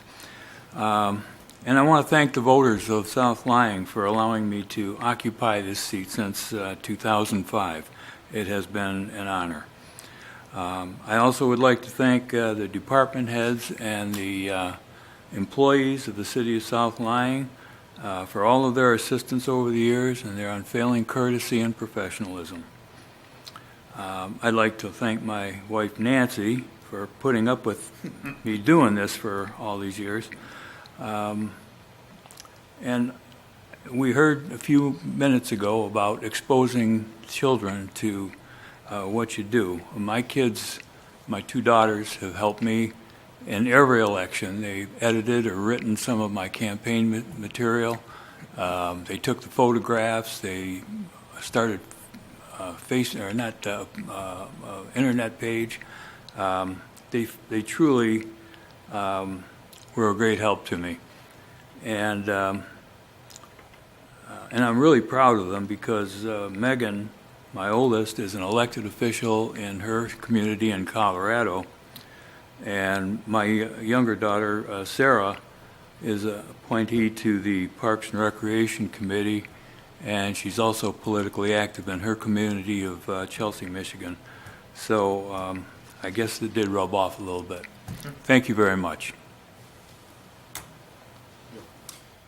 Well, good evening, everyone. I wanted to say that I think we had a really productive meeting and a productive way of ending this last council meeting, and it was very fitting discussing the budget. Some of the things that stood out with this budget is that we do have some serious issues. The city received the corrective action letter last year and now this year because expenditures exceeded revenues. In other words, we spent more than we took in. So to me, I take that very seriously. I know City Council takes it seriously, and it will be a challenge that we have to address going forward. The city was, I think I wrote it down, $170,000 overspent last year that we did not, again, we spent more than we took in, $170,000. So the point I'm making is that this city has some challenges. And unfortunately, one of the things that the city has to address is these pension issues. It's not something we want to, but it's something we have to. We have to get with the times. We have to modernize because there's too many taxpayers out there who do not receive a pension, who I have to look in the eyes and say, I'm not raising taxes because we have to pay for these Cadillac benefits. I can't do it. I'm not going to do it. So we're going to take a look at these. We're going to be competitive with the market, and it's not about hurting anybody or anything that. It's just being competitive to provide services to our residents because I know, like everybody else, I like to live in a safe city. And the last thing I want to see cut or go or scale down is our police department. I love living in a safe city. But if we do not make some changes, then those are the tough decisions that have to be made that I do not want to have to make. So it's very positive that this council going forward is going to be looking at these benefits and how we can look out for the taxpayer. Next, wanted to give a congratulations to Active Faith for celebrating 30 years of existence. I attended the event over the weekend. It was a very nice ceremony. I saw Carl there. Thanks for attending, Carl. And I spoke to the members of Active Faith, and they wanted to remind that when they give out clothes and food, it's for free. So if you want to donate clothes, I know, and the reason why I'm saying this is because Salvation Army is great, but Active Faith, they also don't give out clothes for free. So, and I believe Salvation Army, it's always, there's a charge associated. So very great organizations, but keep on delivering your clothes and donating to Active Faith. Next, I just wanted to mention the football game that attended South Lyon versus South Lyon East on Friday. I did not attend the game. I was at another community function. I was unable to make it, but I spoke to several parents from both teams, and they wanted to make sure that it was mentioned and recognized that both teams played great. 34-27 South Lyon East. But the main thing that was most important was the solidarity.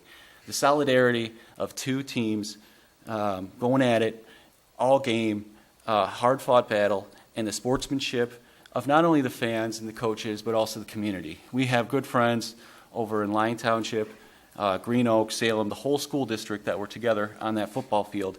And before the game, everybody's standing, saying the national anthem, hands on the heart, and really representing our community the way it should be. So I wanted to thank everybody for the class and that they displayed representing our community. Next, I wanted to mention that we do have a closed session today. In the past, I did make a point about these closed sessions, saying that we need to eliminate them, but in certain circumstances, it is permitted under the Open Meetings Act. And in this instance, it is per the request of an employee, city manager, for her review. So this is absolutely acceptable under the Open Meetings Act and an acceptable reason to have a closed meeting. Finally, I wanted to wish luck to all the candidates who will be running for city council, especially hearing a lot of buzz from our local watchdog, our local senior citizen watchdog, and community activist and watchdog, Carl Richards. So good luck, Carl. I am very confident you're going to be elected and you're going to be sitting up here joining us. And you're going to have great insight and helping our community. So with that, thank you for listening to me tonight. Enjoy the week, and thank you again. I need to start out with, I was surprised to not see the fee schedule up for modification at this meeting. I don't know what we need to do to have that happen, but that water heater replacement piece, if that's the only thing that we end up doing, that's just an egregious sum of money. So I sure hope that is at the next meeting to be addressed. And in our September 11th meeting, you had suggested that you had already provided all the office personnel. They had training and access to make changes to the website. They still don't have access. They still don't have logins. Joan is the only one that has the ability to intervene in our website.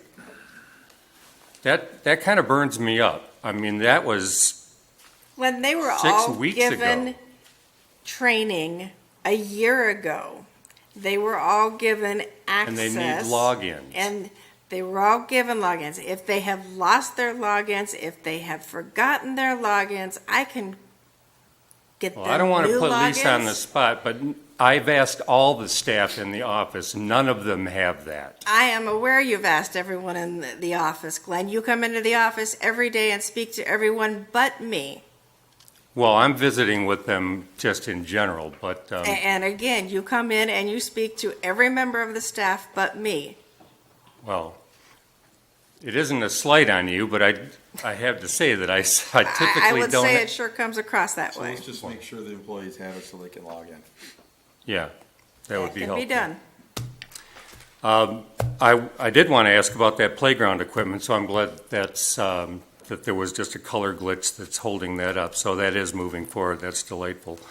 The rest of the three folks that are leaving tonight, Mike, Harvey, and John, I just wanted to say it hadn't always been rosy times up here, but nonetheless, I always was appreciative of you guys pitching in, doing your thing, having your opinions, and being able to validate what your position was. That's you don't have to have the same opinion. You simply need to be able to justify what your decision making is based on, and you guys always step forward and accounted for that. And I was always very, very proud to sit up here with you. Now I do have an election coming up, and I'm hoping like crazy that that people have recognized what I brought to the party. It's been a long time. I'll continue to do the same thing that I've always done. So, I guess that's pretty much it for tonight. Thank you. Meg?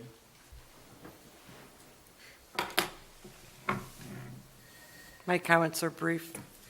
First of all, I just want to say I had a great weekend in South Lyon. I don't think the weather could have been nicer. Irwin's was absolutely packed. I come from an ag family, so going up to Irwin's and picking the raspberries over the past couple of weeks has been wonderful. I mean, where can you go and live in a community where you can come home with hand-picked raspberries? I mean, it's not that big a deal. You take a little bit of time, you relax, you think about life, and you realize how lucky you are to live in this area. On Saturday, Irwin's was packed. On Sunday, Irwin's was packed again.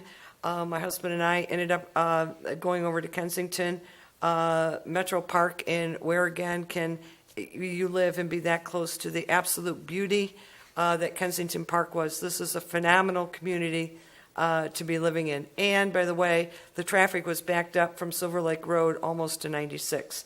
So when we left Kensington, we decided to come home on Milford Road because we wanted to make it home before dark. Just a great weekend being here in the area. We live in a very interesting community, and I think we're living in a community clearly that is in transition and change with respect to some of the leadership. I think South Lyon has its roots in being a very, very small community. And I think back then in the 1950s, 60s, 70s, and 80s, you know, there wasn't much demanded of its officials. I think accountability was more you worked it out at the local pub. And times have changed, and leadership styles have changed, and accountability of public leadership is increasing. And we're not that small of a town anymore. You have everybody looking at us from Green Oak to Salem to Lyon Township and Milford, and we need to adjust our business practices to fit a modern world in the 21st century. Some of it is by lag, some of it is maybe management style that just did not want to change. But I think this is an opportunity with this election coming up to embrace the change that is going to be coming. You have some very dynamic individuals that are excited about sitting on city council that bring the same enthusiasm as Mike and Harvey and John did. They have the same devotion to the community as these gentlemen did. And I think they deserve a chance to spread their wings a little bit and learn a little bit about the city and begin taking their role in moving the city forward. So for the gentlemen that are leaving tonight, I want to thank them for their service to the community. I'm sure that there will be times when we will run into one another and we'll chat a little bit, and I will be more than willing to listen to their criticisms or comments in terms of how the city can be improved. So to them, I thank them for their service, thank their families for giving them the opportunity to clearly serve. With respect to Carl, I think, Carl, I believe in dreams. If you don't dream, you're never going to get anywhere. And I think that you've made some attempts to be on city council for whatever reason. I think this is the time you're going to make it. I think there's a lot of seniors out there that value you, they relate to you, they connect with you, they like the fact that you're a senior citizen and you're involved in the community. You go to Park and Rec meetings, you go to Planning Commission meetings, you go to Culture Art Commission meetings. I think you're the only one that would be sitting up here at City Council that is probably going to be meeting out. But you take an interest in the community, you're extremely well researched, and quite frankly, you are also an extremely brilliant man.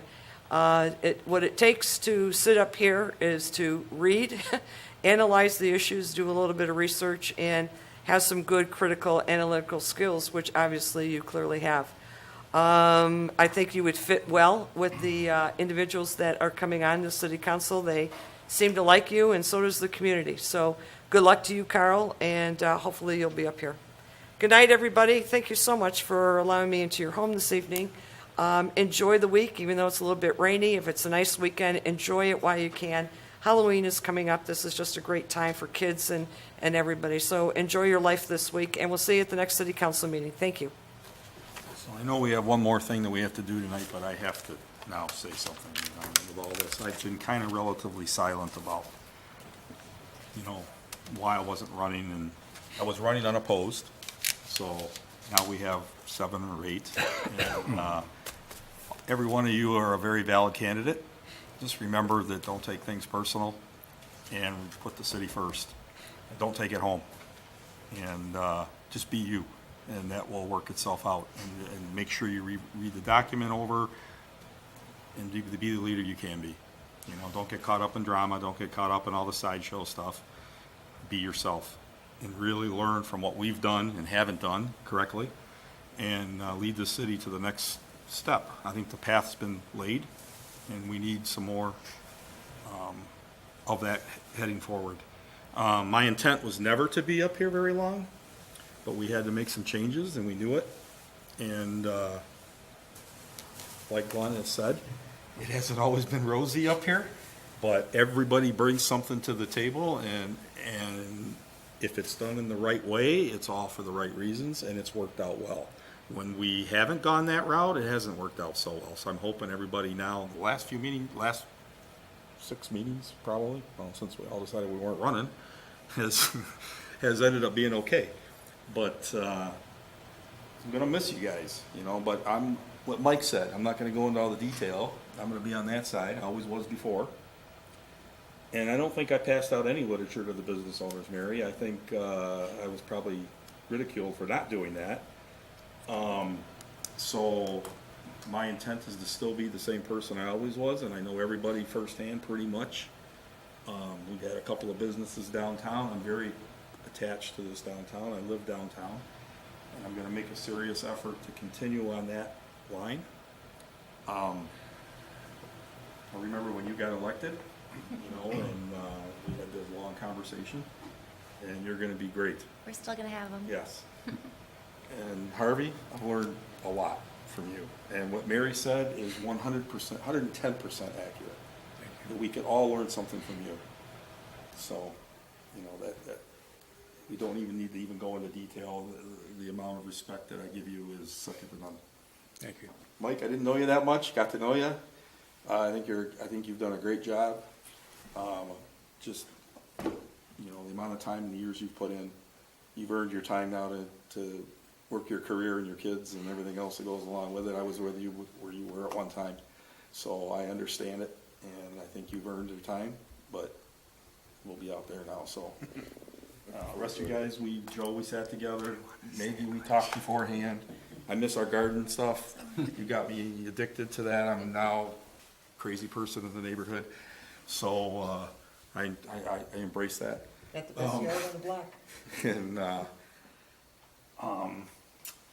Chief, you got, what can I say about you? I've known you a long time. I'm a neighbor. Gonna miss our chats, and some good, some bad. And but I think the entire police force, and you know how I feel about you guys. That will never change. Chief Kennedy, same thing. I think your guys are second to none. You are second to none in my mind. The things that you do for this community, you can't measure, and I think they all know, I think you know how I feel about you as well. That will not change. And Bob, best thing that's happened is bringing you in. The downtown just talks, they're talking, before they weren't, I could say that. I was always trying to push the car. I feel like I was in Detroit, where it was like my office is in Detroit for 5-6 years, and I was trying to tell everybody how good it was down there, and nobody would listen. So things changed in the last couple of years, especially bringing you in the culture and the mindset has changed. These young guys that are now wanting to run for mayor, young ladies want to run for mayor. That would have never happened before. So by me not running has opened the door for some change to take place, which I think will be very good for the city. It'll bring new ideas. Heather's hiring, appointment tonight is going to be perfect for the Arts Commission, and that's what the city needs right now as well. Tim, I miss you. What are your comments? I'll still be around. Lisa, gotta miss you. You probably got the most disrespected job around because how much you do. So I know, and it's applauded. That being said, yeah. Oh, I didn't mean to interrupt. I was just going to say, with the next meeting, before you hit the gavel, are you going to hand over the gavel at the next meeting? I think Oh, that'd yeah, be absolutely. appropriate. Yeah, absolutely. That's what we've done in the Yep. past, so. Yep. I look forward to that, actually. And I didn't mean, I'm sorry for So- interrupting, yeah. There's a couple things I do want to, I know we have budgetary issues a little bit, but Bob had brought it up. I actually want to say something about Bob. Bob, you probably are watching this. You're an amazing guy, and probably the most liked, hardest working individual in this entire city, that is the most respected, and someone needs to tell you that. And you've heard it from me, but I think the people that are watching this know too that if you called you at 3 o'clock in the morning or 1 o'clock in the morning or midnight or whatever it was, he would drop whatever he's doing and go and do what needs to be done. That's just the kind of guy he was. He would never take responsibility or never take kudos or take accolades for the job that was well done. He would always say, my guys, you know, and you don't hear that anymore. It's always more about me, me, me. That's kind of how I'm wired, you know. I mean, I don't have this big ego that people think I have, you know. I mean, it's like, Mary, I think Mary knows. I mean, I really, truly love the city of South Lyon. Really do. My kids aren't here anymore. I got nothing to do. That's a lie, but I've put off my job and my career, a couple trips to Mexico, and my real estate career the last 2.5 years, really, and it's time for me to make a change. And so the timing had to be right for me, and I had to do it my way. The last guy I'm going to leave is Glenn. I've known you for a long time. Our daughters went to school together. We don't always see eye to eye and everything, but I respect you tremendously. Our name is on that plaque that's on this building that was built cool, yeah. when we were both sitting up here together. So we had the fortitude and The vision, the yeah, vision right. to see this come about, and he still does. So he brings an awful lot to the table, a lot of experience, and he holds people accountable too. But he takes responsibility for his actions as well, as we all should. And I think everybody has to understand how dedicated this guy has been all these years. Even when we've had Halloween things in the neighborhood with our daughters or together, somehow the conversation would get into not politics so much, but local politics in another community or the federal government or roads or whatever, you know, and they're always very good. We have a county commissioner in the neighborhood. We have some builders in the neighborhood. So those conversations happen quite frequently. Very rarely about the city, but it's about everything else, you know, and I really cherish those talks and conversations, and even listening I in don't on think some. either But I of us wasn't are involved moving. in. So I'm going to miss you sitting up here with you. Hope to watch you out there again. Do your thing.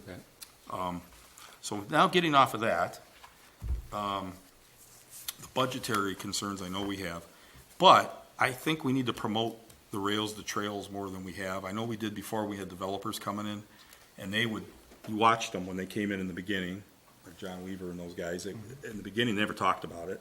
Then all of a sudden, it became the top thing on the board. And we have a lot of people that come in on the weekends on their bikes, and some people aren't aware that are moving into the community, even that they're there.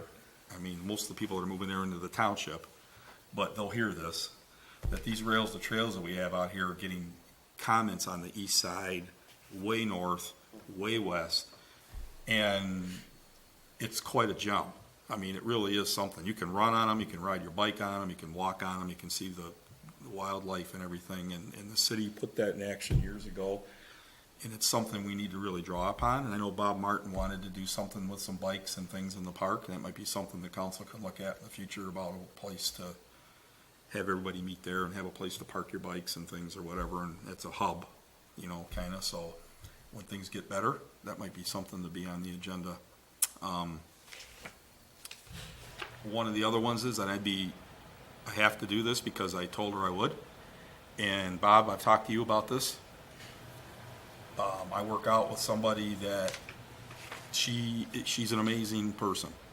Her name is Jessica Diltz Cash. She married one of the Cashes, and the Cash is Aaron. Everybody knows the Cashes from the township. So I work out with her in TrueFit. Can't say CrossFit, TrueFit. She's been diagnosed very young with colorectal cancer, misdiagnosed kind of, and things were not good. And I didn't know her very well when we started. And I'm going to get teary in this because she's meant a lot to me since I met her. Aaron, great guy. I knew him when they were fiancé, got married.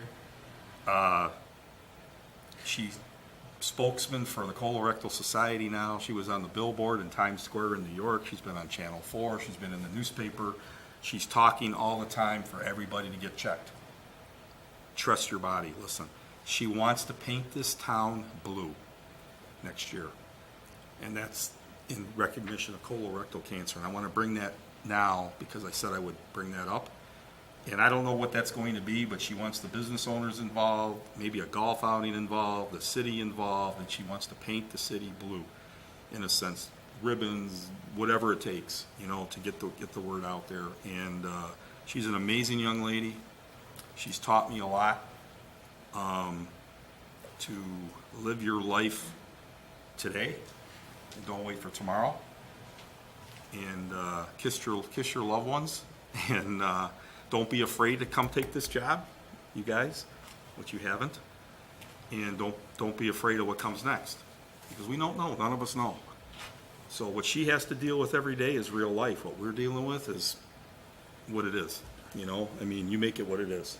Hopefully the other stuff doesn't happen. But I wanted to bring that up about her because I'm pretty good friends with them. I see them quite often, and he's a long-standing resident of the township, his family, and he's a pretty amazing guy. She's married a good guy, and he's married a good lady. So I want that paint it blue thing on the table because I think it's going to blow up. When she was on the billboard in Times Square in New York, that was nuts. That just kind of tells you where this is going. She's defeating all the preconceived notions and ideas of what happens when you get cancer. She refuses to give up. She fights hard and done everything she's supposed to do right. And she's telling everybody to do the same. So with that, I'm going to miss all this. I didn't know how long this was going to last, you know, when I first got into it. But I think the path has been paved for future growth of this city the way it should go. And it's not going to all be rosy. You're going to have some tough decisions to make. But with that being said, remember that there's always another option sometimes.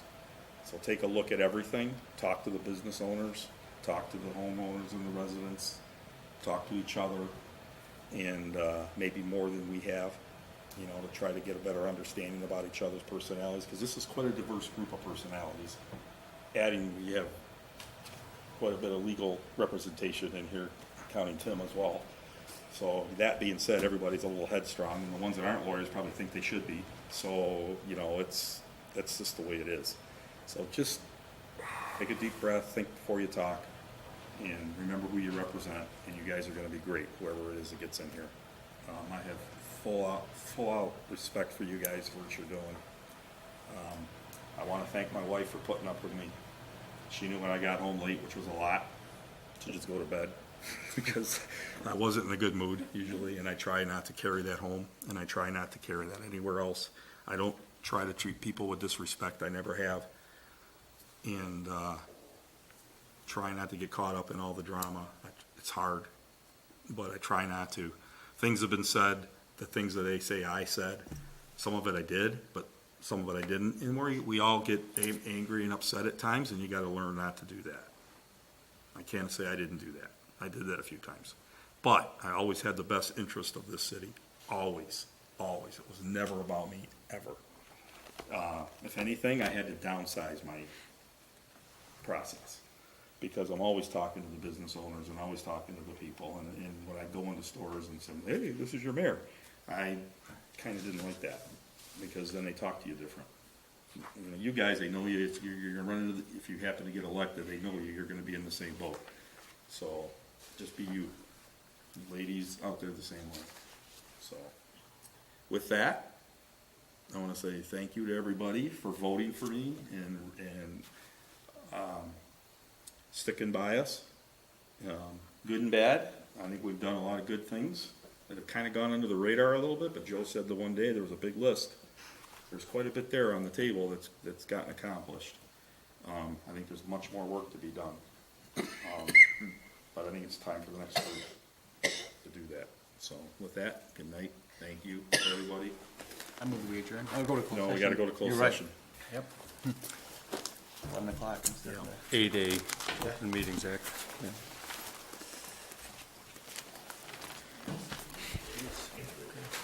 We need a motion to do that. Okay, then I'll make the motion to go into closed session pursuant to Section 8A of the Open Meetings Act to consider a periodic personnel evaluation of a public officer, employee, staff member, or individual agent.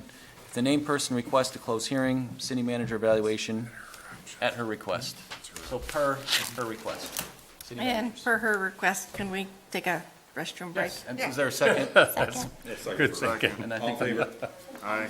No, we need a roll call. Roll call vote. Maggie. you gotta roll do call to go into closed session. Maggie, I'll Yes. call you first. Kurtz? Yes, yes. Kramer? Yes. Fidel? Yes. Dallas? Yes. Ridley? Yes. Reasonable? Yes. Well, yes. I didn't mean to interrupt you.